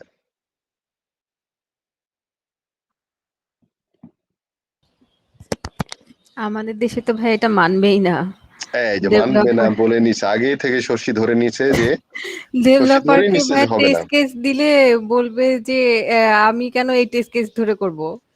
না না না, ফর্ম করতে হবে না, জানাই দেন তোমার প্রশ্ন ফাঁস করে দিলাম, এই প্রশ্ন কিন্তু আসবে, বুঝেন না? আপনি বলবেন না যে আপনি টেস্ট করো বসে বসে এগুলা, আপনি বলবেন যে দেখো তুমি যে কাজটা করছো এটা আমি এই টেস্ট কেস গুলা দিয়ে টেস্ট করব। দেখেন তারা তো হচ্ছে এই টেস্ট কেসের উপরে টাইম তো মানে ব্যয় করবে না, দেখবেই না। না করুক না, আপনাকে তো আমি বলছি না যে তাদের দিয়ে জোর করে করাতে হবে, আপনি প্রশ্ন ফাঁস করে দেন। কিন্তু স্যার মেইন প্রবলেম হচ্ছে যে আমাদেরকে তাহলে প্রজেক্টের শুরু থেকেই কিউকে অ্যাসাইন করতে হবে এবং রিকোয়ারমেন্ট জানাতে হবে। এটা তো প্রথম কথা, থ্রুআউট দ্য লাইফ সাইকেল। হ্যাঁ, এখন যদি না আমাদেরকে মানে প্রজেক্ট অ্যাসাইন করে ধরে অনেক পরে, ওনারা আগে অ্যানালাইসিস করে সবকিছু করে করা যাওয়ার পরে যখন ওনারা একটা প্রসেস শুরু করে দেয় তারপরে আমাদেরকে কিউকে অ্যাসাইন করে। এই যে যেমন ধরেন আজিজ ভাই আজকে অনেক 1 ঘন্টা পরে আসলো, তো টেস্টাররাও 1 ঘন্টা পরে আসে, প্রথম থেকে আসে না, বুঝেন না? সরি স্যার, আজকে জাস্ট একটু কিডিং, ঝামেলা জাস্ট করে কিডিং, গেছিলাম। No problem. হতেই পারে। তো বিষয়টা হচ্ছে কি, প্রথম কথা হচ্ছে আপনি যখন শিখলেন একটা নলেজ, সেটাকে ইমপ্লিমেন্ট করার জন্য আপনি জিহাদ করবেন। জিহাদ মানে হচ্ছে সর্বাত্মক প্রচেষ্টা করা। স্যার কারণ ম্যানেজমেন্টের বিরুদ্ধে জেহাদ করা তো খুব টাফ। আরে বিরুদ্ধে কেন বলছেন? জিহাদ মানে হচ্ছে একটা জিনিস এস্টাবলিশ করার জন্য চেষ্টা করা। কেন বিরুদ্ধাচরণ করছেন? শব্দগুলা আমরা পজিটিভলি নিই, হ্যাঁ, এই যে নেগেটিভ ভাবে উপস্থাপন করতে করতে মানে সর্বাত্মক প্রচেষ্টা নাম হচ্ছে জিহাদ, এটাকে আমরা জঙ্গি বানাই দিছি। হ্যাঁ, এই জন্য দেখবেন যে আসলে জিনিসগুলাকে আমরা খারাপ দিকে প্রবাহিত না করি, আমরা বলবো না ম্যানেজমেন্টের বিরুদ্ধে যাব, আমরা ম্যানেজমেন্টকে পরামর্শ দেব, ম্যানেজমেন্টকে বলবো যে আমরা টেস্টিং আইএসটি কিউবির টেস্টিং থেকে যা শিখেছি তার ভিতরে এটা কিন্তু খুবই ইফেক্টিভ হয়, দেখেন তো এটা করা যায় কিনা, যদি করি তাহলে আমাদের নিশ্চয়ই কোয়ালিটিটা আরো একটু এনহ্যান্স করবে এবং আমাদের রেপুটেশন বাড়বে কোম্পানির। বলেন না, আপনি কেন বলতে যাচ্ছেন যে না আমাদের এটা দিতে হবে, আমরা এটা না করলে হবে না, এই টাইপের না। You have to make a strategy. আপনি অন্যজনকে দিয়ে কাজ করাবেন, আমরা হাতি পোষ মানাই কেমনে? আপনাকে তো বলছি না যে হাতিকে আপনি পিটায় পোষ মানান, পোষ মানানোর পদ্ধতি আছে। ওই যে মুখরা রমণী বশীকরণ মুভি দেখছেন কখনো? এটা না স্যার দেখি আমাদের দাদাদের আমলের, ওই যে সুবর্ণ মোস্তফার বাপ ছিল নায়ক, মানে অনেক আগের। হ্যাঁ, অসাধারণ মুভিটা দেখেন যদি পান ইউটিউবে। আজিজ ভাই দেখে নিয়েন। হ্যাঁ, নামটা কি জানি বলেন স্যার? মুখরা রমণী বশীকরণ। এটা তো শেক্সপিয়ারের একটা উপন্যাস থেকে বাংলা করছে, তাই না? যাই হোক, আমি অতটা জানি না, অত দূর আমি নাটক থেকে জানি। মানে আমার দৌড় হচ্ছে বিটিভির ইয়ে পর্যন্ত ছিল, শেক্সপিয়ার পর্যন্ত যায় নাই। তো বিষয়টা হচ্ছে কি, আপনি আসলে কতটুকু সহনশীল ভাবে আপনি কত কঠিন জিনিসকে হ্যান্ডেল করতে পারেন, দ্যাট ইজ ইয়োর স্ট্র্যাটেজি। আমরা বলছি না যে ফাইটে যেতে হবে। আপনি বলেন তো, বন্ধু কি বলে আপনাকে, শত্রু নিধনের ভালো উপায় কি? বন্ধুত্ব করা। হ্যাঁ, বন্ধু বানিয়ে ফেলা। শত্রু নিধন, আমার আব্বা বলতো একটা খুব ভালো, মানে আমার লাইফের একটা বড় ইয়ে ছিল, উপদেশ ছিল, বললো তোমার যে সব থেকে বড় শত্রু হবে তার দিকে তীক্ষ্ণ দৃষ্টিতে তাকিয়ে থাকবা, মানে সবসময় মানে খেয়াল রাখবা কখন সে বিপদে পড়ে, কি করার জন্য? হেল্প করার জন্য, সাহায্য করার জন্য। প্রথম সাহায্যের হাতটা তুমি বাড়িয়ে দিবা, তাহলে তাদের সারা জীবনে চিরদিনের শত্রুতা নষ্ট হয়ে যাবে, বন্ধুতে পরিণত। সে পস্তাবে এক সময় যে আমি মনে মনে তার জন্য কত খারাপ চিন্তা করেছি, পস্তায় এক সময় চলে আসবে যে না আমি ভুল করেছি, চেহারা চেঞ্জ হয়ে যাবে দেখবেন। এই জন্য আমি অনেক অনেক বিষয় সম্পর্কে আপনাদের সাইকোলজির ব্যাপারগুলো বলার চেষ্টা করি, এই জন্য কারণ আমরা আমাদের টেস্টিংটা হচ্ছে টোটালি বৈরী একটা পরিবেশ, সেই বৈরী পরিবেশটাকে জয় করতে পারলে সেটাই তো আপনি হিরো হবেন, দ্য আলটিমেট হিরো হচ্ছে তাই। যেমন আমরা বলি সব থেকে সাহসী লোককে, সব থেকে ভীতু না, যে নিজের ক্রোধ কন্ট্রোল করতে পারে সে সব থেকে বীর, যে নিজের ক্রোধ কন্ট্রোল করতে পারে। আমি একটা ফেসবুকে আমি একটা স্ট্যাটাস দিয়েছিলাম যে ম্যাচুরিটি কাকে বলে, what is called maturity? Maturity মানে জানেন? যে নিজের আবেগ নিয়ন্ত্রণ করতে পারে, যে নিজের আবেগ নিয়ন্ত্রণ করতে পারে। আপনি অন্য কেউ আপনাকে তির্যক সমালোচনা করবে এবং সেটা আপনি কোনো রকম আপনার ভিতরে হার্টবিট বা কোনো রাগ বা কোনো কিছু ক্ষোভ না হয়ে যেন আপনি হজম করতে পারেন, এটা হবে আপনার ম্যাচুরিটি। আপনার কোনো রকম চেঞ্জ হবে না, আপনি রেগে যাবেন না, তির্যক কথা শুনেও আপনি ঠান্ডা মাথায় হাসি মুখে যদি আপনি অ্যাকসেপ্ট করতে পারেন, you are matured, really educated আপনি। এনিওয়ে, আমরা দেখি এর পরে প্রিন্সিপাল অফ অল মডেলস। খুব important। যে মডেলেই যান না কেন এটা একটা দিয়ে রাখছে। স্যার একটা প্রশ্ন ছিল স্যার, বলেন। স্যার একটু ক্লিয়ার হতে চাচ্ছিলাম, সেটা হচ্ছে ইটারেশন নিয়ে আর কি। আচ্ছা। ইটারেশন কি স্যার, ধরেন যে একটা সফটওয়্যার আমরা মোটামুটি ফিক্স করে ফেলছি, মানে টেস্টিংটা আমাদের এন্ড থেকে হয়ে গেছে, তো ওখানে আর একটা নতুন ফিচার অ্যাড হলো, তো ওই ফিচারটা অ্যাড হওয়ার জন্য তখন আমাদের আবার সবকিছু পর্যায়ক্রমে করতে হচ্ছে, টেস্টিং বলেন, ডিজাইন বলেন, অ্যানালাইসিস বলেন, সবকিছু করতে হচ্ছে। এটা কি ইটারেশন? ওটা হচ্ছে আপনি যখন রিলিজ হয়ে গেছে তারপরে বলছেন?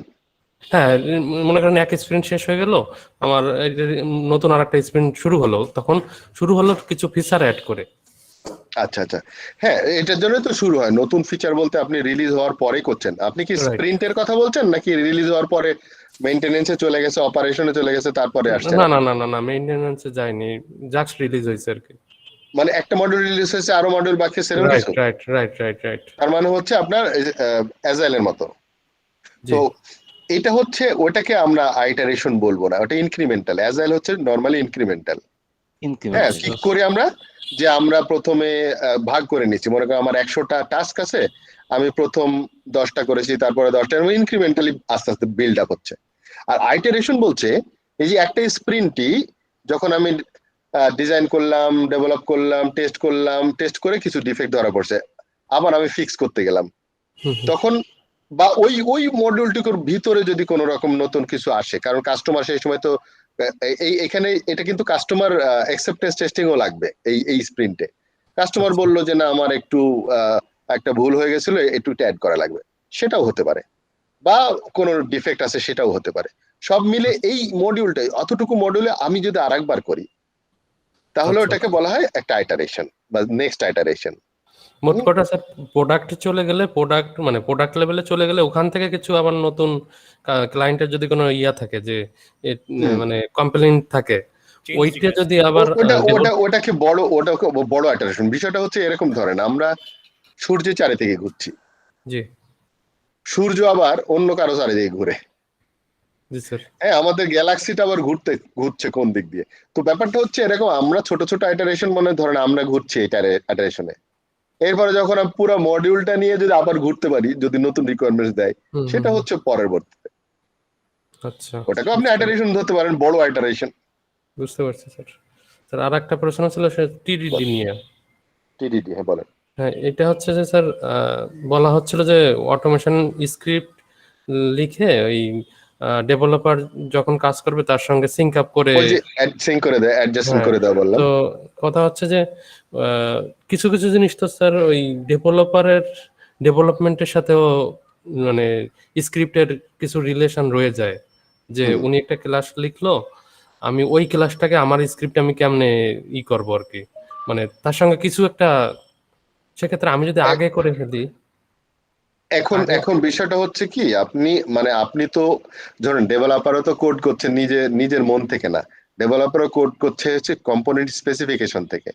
ডেভেলপারের এক ফোটাই রাস্তা নাই যে ডেভেলপার ভেরিয়েবলের নাম তার নিজের মতো করে রাখবে। কারণ আপনি যখন একটা ক্লাস ডিজাইন করবেন, ক্লাস ডিজাইনে কিন্তু ইনস্ট্যান্স ভেরিয়েবল গুলোর নাম লেখা থাকে, মেথড গুলার নামও লেখা থাকে। তার মানে কি দাঁড়াচ্ছে, রিটার্ন প্যারামিটারও থাকে, প্যারামিটারের নাম্বার যেগুলো থাকে সেগুলোও থাকে। তো তার মানে হচ্ছে যে শুধু ডেভেলপাররা যে কাজ করে সেটা হচ্ছে ওই ল্যাঙ্গুয়েজ দিয়ে ভিতরে কোডটা করে, সেই কোডেরও ফ্লোচার্ট আঁকানো থাকতে পারে। আচ্ছা, মানে এটা তখনই পসিবল যখন কম্পোনেন্ট স্পেসিফিকেশন পারফেক্টলি করা হবে আর কি। এক্স্যাক্টলি, আদারওয়াইজ আমরা তো ডেভেলপাররা কি করবে, টেস্টার এবং কি সবাই জানবে যে ক্লাসের নাম কি হবে, মেথডের নাম কি হবে। এক্স্যাক্টলি এইগুলো থাকলে এখানে প্রোগ্রামারের কিচ্ছু নাই, programmer is nothing but a translator. Yes sir, clear. Thank you. Welcome. তাহলে প্রিন্সিপাল অফ অল মডেলস কি থাকতে হবে, each development activity must be tested. প্রত্যেকটা ডেভেলপমেন্টই টেস্ট করতে হবে আমাকে। No piece of software may be left untested whenever it was developed in one procedure or iteratively. এমন কোনো কিছু মানে একদম একটা লাইন অফ কোডও লেখা থাকবে না যেটা টেস্ট যেন না হয়, একটা লাইনও থাকতে পারবে না যেটা টেস্টেড না। each test level should be tested specifically. প্রত্যেকটা টেস্ট লেভেলই আলাদাভাবে চিন্তা করে টেস্ট করতে হবে। যেমন টেস্ট লেভেল গুলা বলতে বোঝাচ্ছে component test, integration test, system test and acceptance test. এগুলো হচ্ছে চারটা টেস্ট লেভেল। হ্যাঁ, চারটার মাইন্ডসেটও একটু আলাদা, দৃষ্টিভঙ্গিটাও আলাদা। Each test level has its own test objectives. প্রত্যেকটা টেস্ট লেভেলের আলাদা একটা অবজেক্টিভ থাকে। The test performed at each level reflects these objectives. Test begins long before test execution. এটা একটা স্লোগান টেস্টারদের জন্য। The test execution is not testing. তার বহু আগে থেকে টেস্টিং শুরু হয়েছে। As soon as development begins, the preparation of corresponding test case হবে, ক্যাব লেখা হয়ে গেছে, কেস স্টার্টেড। প্রত্যেকটা ডেভেলপমেন্ট শুরুর সাথে সাথেই করেসপন্ডিং টেস্ট কেস লিখতে হবে। This is also the case for document review, starting with concepts, specification and overall design. তার মানে রিভিউ মাস্ট। তার মানে আমরা তো রিভিউ করি না, না? সিস্টেম ডকুমেন্ট সিস্টেম ডিজাইন যে করেছে সেটাকে আপনাকে টেস্ট করতে বলে না? ডাটাবেজের ইআরডি কি আপনারা টেস্ট করেন না? তাই না? ওগুলা তো হচ্ছে ওগুলা তো ব্রাহ্মণদের জন্য, তাই তো? আর টেস্টারদের দেবে হচ্ছে নমশূদ্রের কাজগুলো, তাই তো? স্যার আমরা তো ওই ব্রাহ্মণ থেকে আসছি, এখন আমাদেরকে যদি কাজে না লাগায় আমরা তো অন্য জায়গা থেকে আসি নাই। না, সেটাই তো বলছি, মানে মানুষ তো সবে আল্লাহ বানাইছে। কে যে ব্রাহ্মণ হলো আর কে যে নমশূদ্র হলো বানাইছে কারা? আচ্ছা,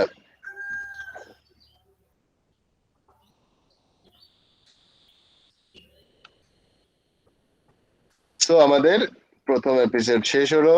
এনি কোয়েশ্চেন? নো কোয়েশ্চেন, তাই তো? আমার এই গুগল ক্লাসরুমে একটা ব্যাপার আছে, first bencher, second bencher, last বেঞ্চারও হয় মনে হয়। শুধুমাত্র এখানে ফার্স্ট বেঞ্চার আছে যাদেরকে আমি দেখতে পাই স্ক্রিনে। সেটা হলো 1 2 3 4 5 6 7 8 9, কত 11 জন। 11 জন হচ্ছে ফার্স্ট বেঞ্চার, আমরা যাকে দেখতে পাই। ফার্স্ট বেঞ্চে আসার উপায় কি বলেন তো? ফার্স্ট বেঞ্চে কথা বলা। হ্যাঁ, কথা বলতে হবে। কথা না বললে ফার্স্ট বেঞ্চে আসা যায় না। দেখছেন, এখান থেকেও একটা ইন্টেলিজেন্স আছে। অতএব যারা ফার্স্ট বেঞ্চে আসতে চান কথা বলেন, পিছনে যারা বসে আছেন তারা চুপচাপ থাকেন না। ফোকাস আসা যাবে না তাই। হ্যাঁ, এটা ঠিক না। হ্যাঁ এক্স্যাক্টলি, এটা ঠিক না, কিন্তু এটা হচ্ছে শেখার জন্য খুব মারাত্মক একটা ভুল। যেমন ধরেন আমি সবসময় ফার্স্ট বেঞ্চার ছিলাম। ইভেন অনেকে ফার্স্ট বেঞ্চে বসে না হচ্ছে ইনফিনিটি কমপ্লেক্স থেকে, যে আমাকে সরাসরি দেখা যাবে, কেমন একটা জড়তা লাগে, তাই না? আর যদি হ্যাঁ, এই অস্বস্তিটা বাদ দিতে হবে। হ্যাঁ, প্রথম কথা হচ্ছে, তারপরে ধরেন সামনে যদি কোনো হাই বেঞ্চ না থাকে বা টেবিল না থাকে তাহলে তো আরো সমস্যা। পা থেকে মাথা পর্যন্ত সব দেখা যায় সামনে থেকে, তাই না? তো এই সময় দেখবেন যে সামনের লাইনে বসা খুব কষ্ট, অনেকে পারে না, পিছিয়ে চলে যায়। অ্যাটলিস্ট যারা সেকেন্ড লাইনে তো যেতেই হবে, তাই না? কারণ হচ্ছে অ্যাটলিস্ট যেন ঢাকা থাকে। তো বিষয়টা হচ্ছে কি, আমি সবসময় ফার্স্ট লাইনে বসতে অভ্যস্ত, কারণ আমার কনসেপ্ট হচ্ছে ওই আমাকে দেখে লোকজন কি ভাবতেছে এইটা হচ্ছে আমার ভাবনা না, বরঞ্চ আমি ওদেরকে দেখি কি ভাবছি সেটা ভাবো তোমরা। তো আমাকে দেখে কি ভাবতেছে এটা আমি চিন্তা করব না, আমি চিন্তা করবো আমি ওদেরকে দেখে কি ভাবছি। তো বিষয়টা হচ্ছে যে আমি যখন ক্লাস 9-এ পড়তাম তখন আমরা 3 বন্ধু প্রথম বেঞ্চের বসা, তোরা প্ল্যান করলাম যে চলতো আজকে পিছনে যাই, গিয়ে দেখি কেমন পড়াশোনা হয়। বিশ্বাস করেন, পিছনে সায়েন্সের টিচার আসলো, পিছনে বসে আমরা ফিসফিস করে কথা বলছি এবং মনোযোগ নাই ক্লাসে, একদম এই যে বলে না out of sight out of mind. So আপনি যখনই দৃষ্টির আড়ালে চলে যাবেন, দেখবেন যে আপনার মনোযোগ থাকবে না। দূরত্ব একটা বড় একটা বিষয়। সো কিছুক্ষণ স্যার পড়ানোর পরে আমাদেরকে বিষয় 3 জন দাঁড়া, কি পড়াচ্ছিলাম বল? আল্লাহ, এখন তো মুশকিল, কি পড়াচ্ছিল টপিকই জানি না, আমরা শুনি নাই। তো আমাদের ভিতরে একজন একটু চালাক আছে, আমরা একটু বোকা সাহেব ছিলাম, আমরা তো মাথা নিচু করে আছি, আর সে টুক করে বোর্ডের দিকে তাকায় দেখে ফেলছে স্যার কি লেখছিল। সে বললো, তারে বসতে দিল, আর আমরা দুজন পারি নাই। দুইজনের কানের লতি ধরে ডলতেছে আর গল্প করছে, স্যার কি দিয়ে ভাত খাইছি, চমক, বাড়ির খবর কি। 15 মিনিট ধরে ডলা দিছে কানের এই লতিটা, ডলতে ডলতে ছেড়ে দিল, দেখলাম গরম হয়ে বালিশ হয়ে গেছে একটা, মানে একদম ফুলে গোল হয়ে গেছে। এখন তো আরো ভয়াবহ বিপদ, বাড়িতে যাবো কি করে? বাড়িতে গেলে তো মা ধরে পিটাবো, যে কান মলা খাইছে তার মানে হচ্ছে পড়া পারে নাই। 3 দিন ধরে আমি কান ঢেকে বেড়াইছি হাত দিয়ে। তো এই জন্য পিছনে থাকেন না, বুঝতে পারছেন? পিছনে থাকলেই আপনার পড়াশোনা কম হয়। এই জন্য প্রতিযোগিতা থাকতে হবে যে কি করে সামনে আসা যায়। ওকে, আমরা এবার মডেলে এই কি বলেন টেস্ট লেভেলে যাই। আমাদের 4টা টেস্ট লেভেল আছে। 4টা টেস্ট লেভেলের মধ্যে প্রথম আমরা কম্পোনেন্ট টেস্ট। তো কম্পোনেন্ট কাকে বলে? কম্পোনেন্ট মানে হচ্ছে মডিউল, ক্লাস অথবা ইউনিট টেস্ট। হ্যাঁ, কম্পোনেন্ট হচ্ছে একটা ইন্ডিপেন্ডেন্ট একটা কম্পোনেন্ট, যেটা অন্য কারোর উপর ডিপেন্ডেন্সি থাকবে না। সেটাকে আমরা যখনই এটা রিয়ালাইজেশন হয় তখন কম্পোনেন্ট টেস্টিং শুরু হয়। রিয়ালাইজেশন মানে যখন মানে কোড কমপ্লিট হয়, যখন আমার কাছে দেওয়া হচ্ছে। এর আগে রিয়ালাইজেশন কখন হয় না? যখন ডিজাইনে ছিল সে, যখন স্পেসিফিকেশনে ছিল তখন রিয়ালাইজেশন হয় নাই। বাট রিয়ালাইজ করলো কখন? যখন কোডে পরিণত হয়ে গেছে, তার মানে ডেভেলপ হয়ে গেছে, তার মানে এটা রিয়ালাইজড হয়েছে, তার মানে তখনই আমরা কম্পোনেন্ট টেস্ট করব। Because of the naming of the components is different in programming languages, the component test may be referred to module test, class test, unit test. এর মধ্যে ইউনিট টেস্টটা সব থেকে বেশি চালু হয়ে আছে না? ইউনিট টেস্ট সবাই বলে ইউনিট টেস্ট, বাট আমরা টেস্টারদের ভাষা হচ্ছে কম্পোনেন্ট টেস্ট কিন্তু। হ্যাঁ, so components are referred as module, আচ্ছা এগুলো দেখলাম। Because of the possibility of the involvement of developers in the test execution, they are called developer test. যেমন আমরা ওই যে ইয়েতে দেখলাম টেস্টিং ইন্ডিপেন্ডেন্স না, ডেভেলপার টেস্ট। তার মানে কি? হ্যাঁ, মানে ডেভেলপার টেস্ট মানে হচ্ছে ইউনিট টেস্ট, যারা যে একটা কম্পোনেন্ট যখন টেস্ট করছে এটাকে ডেভেলপারই করে সাধারণত টেস্ট। সাধারণত অনেকে মনে করে টেস্টারদের আবার কি কাজ, এটা তো আমরা বানাচ্ছি, আমরাই করব।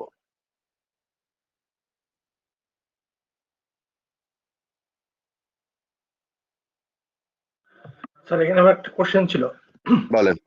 এই যে ইউনিট টেস্টিং নিয়ে দুইটা কনসেপ্ট শোনা যায়, একটা হলো যে ফাংশনালিটি যে কোড লিখে টেস্ট করে, আর একটা হলো যে প্রত্যেকটা মডিউল টেস্ট করা। আমি যদি বলি যে ইউনিট টেস্ট, তাহলে একই কথায় কোনটা বুঝবো আমরা? যে কোড লিখে ফাংশনালিটি যে টেস্ট করে সেটা না মডিউল টেস্ট? একই কথা। মনে করেন যে যদি সি ছিল তখন তো ক্লাস ছিল না, তো তখন কি ফাংশনই আমার একটা কম্পোনেন্ট, তাই না? তখন শুধুমাত্র ফাংশন বা মডিউল, আমরা প্রসিডিউর এইসব কথা বলতাম। হ্যাঁ, তো সেটা তখন একটা কম্পোনেন্ট। এটা যখন জাভা আসলো, সি প্লাস মানে অবজেক্ট ওরিয়েন্টেড টেকনোলজি আসলো, তখন ক্লাসটাই একটা কম্পোনেন্ট হয়ে গেল। তখন ক্লাসের ভিতরে মেথড গুলাকে আলাদা কম্পোনেন্ট আর বলে না, কারণ এটা কম্পোনেন্ট বলতে যেটা বোঝাচ্ছে যার একটা এক্সিস্টেন্স আছে। যেমন আমরা বলি পরমাণুর কোনো এক্সিস্টেন্স নাই, থাকতে পারে না, খালি একা একা অণুতে পরিণত হয়ে যায়। হ্যাঁ, তারপর আবার আমরা এটাও বলি যে কেমিস্ট্রি পড়ার সময় আমরা দেখছিলাম রেডিকেল, নাম শুনছেন? যৌগমূলক। জি স্যার। সে একটা পরমাণুর মতো আচরণ করতে পারে। সো আমি যদি বলি একটা বাটন কম্পোনেন্ট, হ্যাঁ একটা বাটনও কম্পোনেন্ট, কিন্তু আসলে একটা বাটন কি শুধু একটা ক্লাস দিয়ে বানানো হয়েছে? দেখবেন যে একটা ডিজাইন প্যাটার্ন আছে বাটনের। সো কম্পোনেন্ট হচ্ছে যখন একটা সিঙ্গেল একটা আলাদাভাবে যেন থাকতে পারে, অস্তিত্ব আছে সেরকমকে একটা কম্পোনেন্ট বলতে পারি।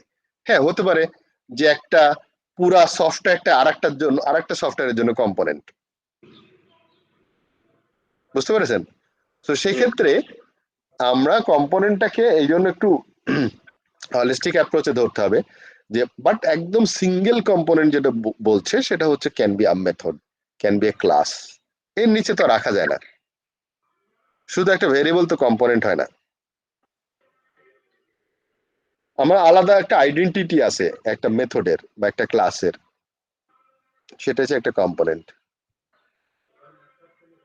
আর কম্পোনেন্ট টেস্টিং স্কোপ কি? একটা সিঙ্গেল স্যার আমরা ফিচারটাকে কম্পোনেন্ট বলতে পারি? একটা ফিচার না, ফিচারটাকে কম্পোনেন্ট বলতে পারি না, কারণ ফিচারের ভিতরে অনেকগুলো ক্লাস থাকতে পারে, ডিপেন্ডেন্ট আইটেম থাকতে পারে। হ্যাঁ, একটা ফিচার মাল্টিপল ক্লাস নিয়ে হইতে পারে। হ্যাঁ, এটা হচ্ছে দৃষ্টিভঙ্গির ব্যাপার। ব্যাপারটা হচ্ছে যে আমি কতটুককে ইউনিট ধরবো। হ্যাঁ, যেমন আমরা যদি বলি একদম বটম লেভেল, একদম বলবো বা গ্র্যাস লেভেল যদি বলি, বা একদম গ্ল্যানুলেট, একদম লাস্ট লেভেল ইউনিট কি? ইনফরমেশনের বিট। তো বিট ইজ একটা, এর থেকে নিচে আর নাই।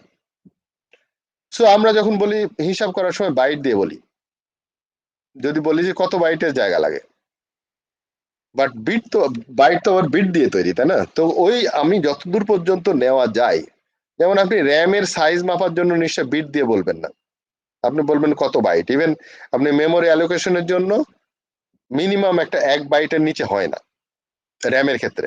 কিন্তু আপনি যদি প্রসেসরের ক্ষেত্রে বলেন, তাহলে একটা রেজিস্টারের ভিতরে একটা 4 বিটের একটা, ওটাকে বলা হয় যে নিবলস, 4 বিটের একটা ইউনিট। ওই যে অ্যাসেম্বলি ল্যাঙ্গুয়েজ ইউজ করতে ওটাকে, এখনো ওটা আছে। তো এনিওয়ে, মানে আমার কনটেক্সটটা হচ্ছে এরকম যে আপনি যখন মাপতে গেছেন, স্কেল দিয়ে যদি বলি যে আপনি একটা জেলা থেকে আরেকটা জেলার দূরত্ব মাপতে যাচ্ছেন, নিশ্চয়ই ইঞ্চি দিয়ে মাপবেন না, তাই না? তারপরে আপনি যখন পরমাণুর ব্যাসার্ধ মাপতে যাবেন, তখন নিশ্চয় মিলিমিটারে মাপবেন না। পরমাণুর ব্যাসার্ধ মাপার জন্য স্কেল আছে, এটা বলে ফার্মিক, 10⁻⁻15 1 মিটারের। আবার আপনি যখন গ্যালাক্সি থেকে আরেক গ্যালাক্সির দূরত্ব মাপবেন, তখন নিশ্চয় কিলোমিটারে মাপবেন না, তখন মাপবেন লাইট ইয়ার। হ্যাঁ, তো এখন বুঝছেন কম্পোনেন্ট বলতে কি বোঝায়? বাট আমাদের ক্ষেত্রে এখন আমরা যেখানে আসি, সেখানে কম্পোনেন্ট বলতে আমরা এখন আপাতত ক্লাস বুঝবো, মেথড বুঝবো, এগুলা বুঝবো। যদি অবজেক্ট ওরিয়েন্টেড বলেন, তখন কিন্তু মেথড হবে না, তখন হবে ক্লাস। আর যদি বলেন যে প্রসিডিউরাল ল্যাঙ্গুয়েজ সি, তখন আপনি বলবেন যে মেথড, কারণ ওখানে তো ক্লাস নাই। ওকে, বুঝতে পারছি। নাও স্কোপটা কি? একটা সিঙ্গেল কম্পোনেন্ট টেস্ট করা হবে, একটা সিঙ্গেল কম্পোনেন্ট, এটা আলাদা অন্য কিছুই না, 1 to 1। যেমন আমাদের বলা হচ্ছে হাসরের ময়দানে আল্লাহ তাআলা প্রত্যেককে আলাদাভাবে টেস্ট করবে, প্রত্যেকের আলাদাভাবে হিসাব নেবে, দলীয় ভাবে হবে না। আমরা বলি না ব্যাচ ধরে, না, ব্যাচ ধরে হবে না, একদম সিঙ্গেল কম্পোনেন্ট। আপনি পুরো সফটওয়্যারের মধ্যে যত কম্পোনেন্ট আছে, প্রত্যেকটা কম্পোনেন্টকে আলাদাভাবে টেস্ট করার নাম হচ্ছে component testing. Components may consist of several smaller units. So component can have several methods, several variables, হতে পারে। Test objects often cannot be tested standalone. একটা কম্পোনেন্ট যখন প্রথম তৈরি হলো, সেটাকে টেস্ট করবে কি দিয়ে? কারণ এই কম্পোনেন্ট তো স্ট্যান্ডালোন থাকবে না, ভবিষ্যতে আরো কোন কম্পোনেন্টের সাথে জোড়া দিয়ে বড় একটা সিস্টেম বানানো হবে, তাই না? শুধুমাত্র একটা ক্লাস তো আর আপনি রিলিজ দেবেন না। তাহলে এই ক্লাসকে কি দিয়ে টেস্ট করবো আমি? কারণ এই ক্লাসকে তো ব্যবহার করবে যখন, তখন অটোমেটিক টেস্ট করা হবে, মানে সিস্টেম দিয়ে যখন করবো আমি। কিন্তু এখন শুধুমাত্র একটা কম্পোনেন্ট তৈরি হয়েছে, আমি একে কি দিয়ে টেস্ট করবো আমি? তার মানে একে টেস্ট করার জন্য এ যখন ব্যবহার হবে, হয়তো আমি একটা জায়গায় বাটনে ক্লিক করছি, তখন এই ক্লাসের মেথডকে কল করেছিল, তখন টেস্ট হয়েছে, তাই না? এভাবে টেস্ট করবো আমরা ভবিষ্যতে যখন ইন্টিগ্রেটেড হবে। কিন্তু বিফোর ইন্টিগ্রেশন তো এখন তো আর কিছু নাই আমার কাছে, ওকে কে ব্যবহার করবে? সেও হয় না, এখনো জন্মায় নাই। ও যাকে ব্যবহার করবে সেও জন্মায়নি এখনো, ও এখন একলা জন্মাইছে। তার মানে ওর ওর ইনপুটও নাই, আউটপুটও নাই, ও খালি নিজে একটা। তখন কি করতে হবে? তার মানে হচ্ছে ড্রাইভারসটা ইউজ করব ভাই। হ্যাঁ, so every component is tested on its own. নিজেই নিজেকে টেস্ট করতে হবে না, এটা সম্ভব না। Finding failure caused by internal defect, তার মানে এখন যতগুলো ডিফেক্ট আমরা পাবো আর কাউকে দোষ দেওয়া লাভ নাই, এটা যে ইন্টারনাল ডিফেক্ট। আমরা বলবো না যে ডেভেলপারদের দোষ, আমরা বলবো না যে ম্যানেজারের দোষ, ম্যানেজারও নাই, কেউ নাই, এখন আপনি একলা, কারে দোষ দিবেন? খালি তার মানে এই যদি প্রবলেম হয় নিজের problem, internal problem. Cross effect between the components are not within the scope of this test. So test case may be derived from component specification, system design, data model. Data model কি? যেমন ধরেন আমি ক্লাসের যে data গুলা দেওয়া আছে, যে ইনস্ট্যান্স ভেরিয়েবল গুলা, সেগুলো হচ্ছে ডেটা মডেল। এগুলো হচ্ছে আমাদের টেস্ট কেসের জন্য, টেস্ট কেস ডিজাইনের জন্য এগুলা পাবো। কম্পোনেন্ট স্পেসিফিকেশন, সফটওয়্যার কোনো ডিজাইন যদি থাকে, ডকুমেন্ট অথবা ডেটা মডেল। সো এইগুলাকে আমরা এই টেস্ট কেসের জন্য কি বলতে পারি? কম্পোনেন্ট টেস্ট কেসের জন্য কম্পোনেন্ট, হ্যাঁ, টেস্ট বেস। এই যে ইফতেখার ভাই কইছিলেন এতক্ষণ, কথা বলছিলেন না বলে ব্যাক বেঞ্চার হয়ে গেছিলেন। ছিলাম ভাই। আচ্ছা,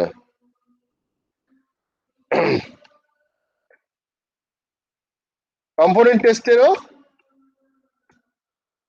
আমরা ফাংশনাল নন ফাংশনাল টেস্টও করতে পারি। ফাংশনালিটি তো মাস্ট, এটা কি কি কাজ করতে পারে সেটা হচ্ছে ফাংশনাল টেস্টিং। তো every function must be tested at least one test case. প্রত্যেকটা ফাংশন এর ভিতরে যা থাকবে কম্পোনেন্টে, প্রত্যেকটা ফাংশন অ্যাট লিস্ট, বলা হয় না যে একটা টেস্ট কেস দিয়ে করতে হবে, অ্যাট লিস্ট একটা টেস্ট কেস। তার মানে বোঝা যাচ্ছে যে একটা ফাংশনও যেন আনটেস্টেড না থাকে। আর দ্য ফাংশন ওয়ার্কিং কারেক্টলি, আর all specification made. So defect found commonly, আর কি কি ডিফেক্টস পাওয়া যেতে পারে? ডেটা প্রসেসিং, তারপরে বাউন্ডারি ভ্যালু, তারপর মিসিং ফাংশন, যে ফাংশনটা লেখেই নেই এখনো, হতে পারে। সো টেস্টিং রোবাস্টনেস মানে কি? Resistance to invalid input data. So আমরা যদি বলি যে রোবাস্ট সিস্টেম, রোবাস্ট মানে হচ্ছে কত রকমের ইরিটেশন সে হজম করতে পারে কিন্তু কাছে পড়ে যায় না। মানে যতই টিজ করি সিস্টেমকে, ও রাখবে না, মাথা গরম হবে না, ঠান্ডা মাথার ম্যাচিউরড একটা সিস্টেমকে বলা হয় রোবাস্ট সিস্টেম। হ্যাঁ, ম্যাচিউরড। খুব সাধারণত ছেলেরা রাস্তায় মেয়েদের টিজ করে না, আর মেয়েরা যায় খেপে, তাই না? কমন না এটা? বন্নি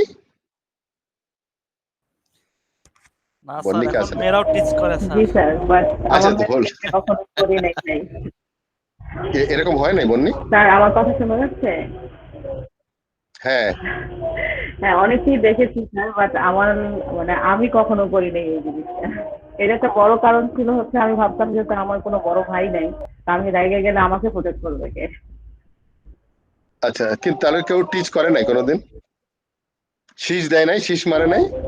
না, তো সেটা বলি নাই স্যার, বলছে আমি কখনো রাখতাম না এই চিন্তা করে যে আমি রেগে গেলে আমার সেই রাগটাকে প্রোটেক্ট করার আচ্ছা, জন্য আমি যে আমার বলতে তো বড় যাচ্ছি ভাই না নেই। রাগার ব্যাপারটা না, আমি বলতে যাচ্ছি যে করছে কিনা, হয়েছে কিনা, এরকম টিচ করছে কিনা। আমি যেহেতু বেশ, এটা তো অবশ্যই হয়েছে, এটা না হওয়ার কোনো কারণই নেই। আচ্ছা, so how to handle this situation? তার মানে রোবাস্টনেস যদি তৈরি করতে হয় তাহলে আমাকে ওই টিজ গুলাকে এমন ভাবে হ্যান্ডেল করতে হবে যাতে করে সিস্টেম যেন কাঁথে না পড়ে যায়, ভ্যা করে যেন কেঁদে না দিই রাস্তায়, না আম্মু বলে যেন কেঁদে না ফেলি। সো ওই রকম ম্যাচিউরড হওয়া লাগবে। যদিও এরকম সবার ক্ষেত্রে হবে না। জাহাঙ্গীরনগর বিশ্ববিদ্যালয়ে একটা মেয়ে ছিল, খুব সুন্দর একটা মেয়ে।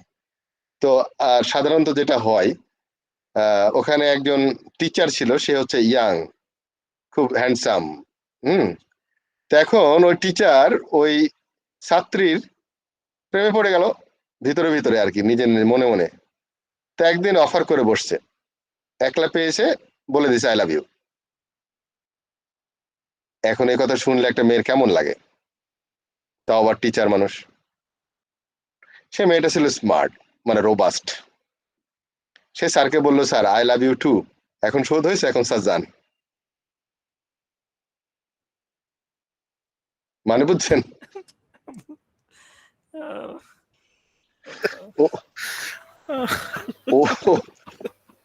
ওই স্যার আর কোনোদিন বলবে?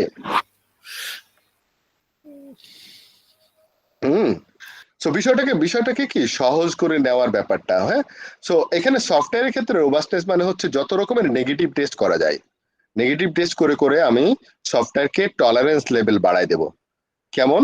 যত ধরনের নেগেটিভ সিচুয়েশন যেন পড়ে সেগুলা যেন ওভারকাম করতে পারে সফটওয়্যারটা, তাহলে হবে সেটা রোবাস্ট একটা সিস্টেম। তো robust system provides appropriate handling of wrong inputs, যেন রেগে না যায় সিস্টেম, ক্র্যাশ না করে, হ্যাঁ উল্টাপাল্টা যেন বিহেভ না করে।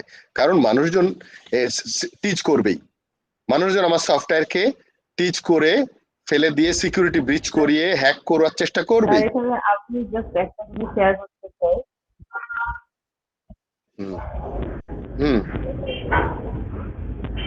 হ্যাঁ বন্নি বলেন। তা বলবো, আমার কথা কি শুনতে পাচ্ছেন? হ্যাঁ এখন পাচ্ছি। মানে এই জিনিসটা যে জিনিসটা বললেন আপনি, মানে এইটা আসলে যে রেগে যাওয়া বা রেগে না যাওয়াটা, এটা আসলে আমার আব্বু আম্মুর কাছ থেকে রয়েছে। আব্বু আমাকে এই জিনিসটা শিখাইতে লাগবে যে তুমি যখন কলেজে যাচ্ছ তো এই জিনিসগুলো তোমার সাথে হতে পারে, বাট তুমি কখনোই রাখবা না বা তুমি কখনোই ওরকম কিছু করবা না যেটাতে হচ্ছে সে আরো আগ্রহ পায়। তুমি খুব নর্মাল বিহেভ করবে, তাহলে দেখবো যে সেই কাজটা তোমার সাথে কখনোই দ্বিতীয়বার করবে না। এক্স্যাক্টলি। তার মানে কি, মূল কথা হচ্ছে মাথা ঠান্ডা রাখতে হবে আগে না। সাধারণত মানুষ রেগে যায়, মাথা গরম হয়ে যায়। হ্যাঁ, মাথা দুই ধরনের। একটা হচ্ছে মানুষ সাধারণত নিজেকে কন্ট্রোলে রাখতে পারে না রেগে গিয়ে, মানে রাগ এবং টোটালটা হচ্ছে ইমোশনের মধ্যে পড়ে। ইমোশনের মধ্যে রাগ থাকে, তারপরে হচ্ছে ইচ্ছা থাকে, আকাঙ্ক্ষা থাকে। হ্যাঁ, একজন হয়তো বলে ফেলেছে, সে তো হাত পা ঠান্ডা হয়ে যায়, কারণ হচ্ছে রেগে যায়নি সে, তার যে অনেক দিনের আকাঙ্ক্ষা পূরণ হয়েছে এমন হতে পারে, তখনও কন্ট্রোল করতে পারে না, আনন্দে কেঁদে ফেলে না মানুষ। স্যার ইমোশন কন্ট্রোল করতে পারা, ইমোশন কন্ট্রোল করতে পারলে হুমায়ুন আহমেদের হিমু পড়তে হবে।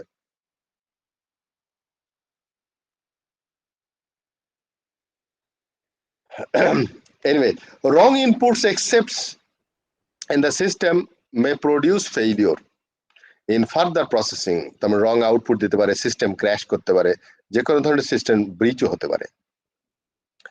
So non-functional quality attributes may be tested, performance testing, stress testing, reliability testing, এই সমস্ত টেস্টিংও কম্পোনেন্টের জন্য হতে পারে।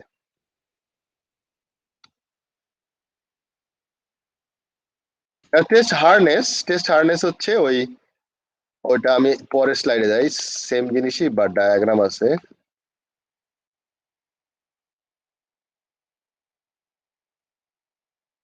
এই জিনিস যখন আমি বলছিলাম যে একটা কম্পোনেন্ট নিজেকে নিজে টেস্ট করতে পারে না।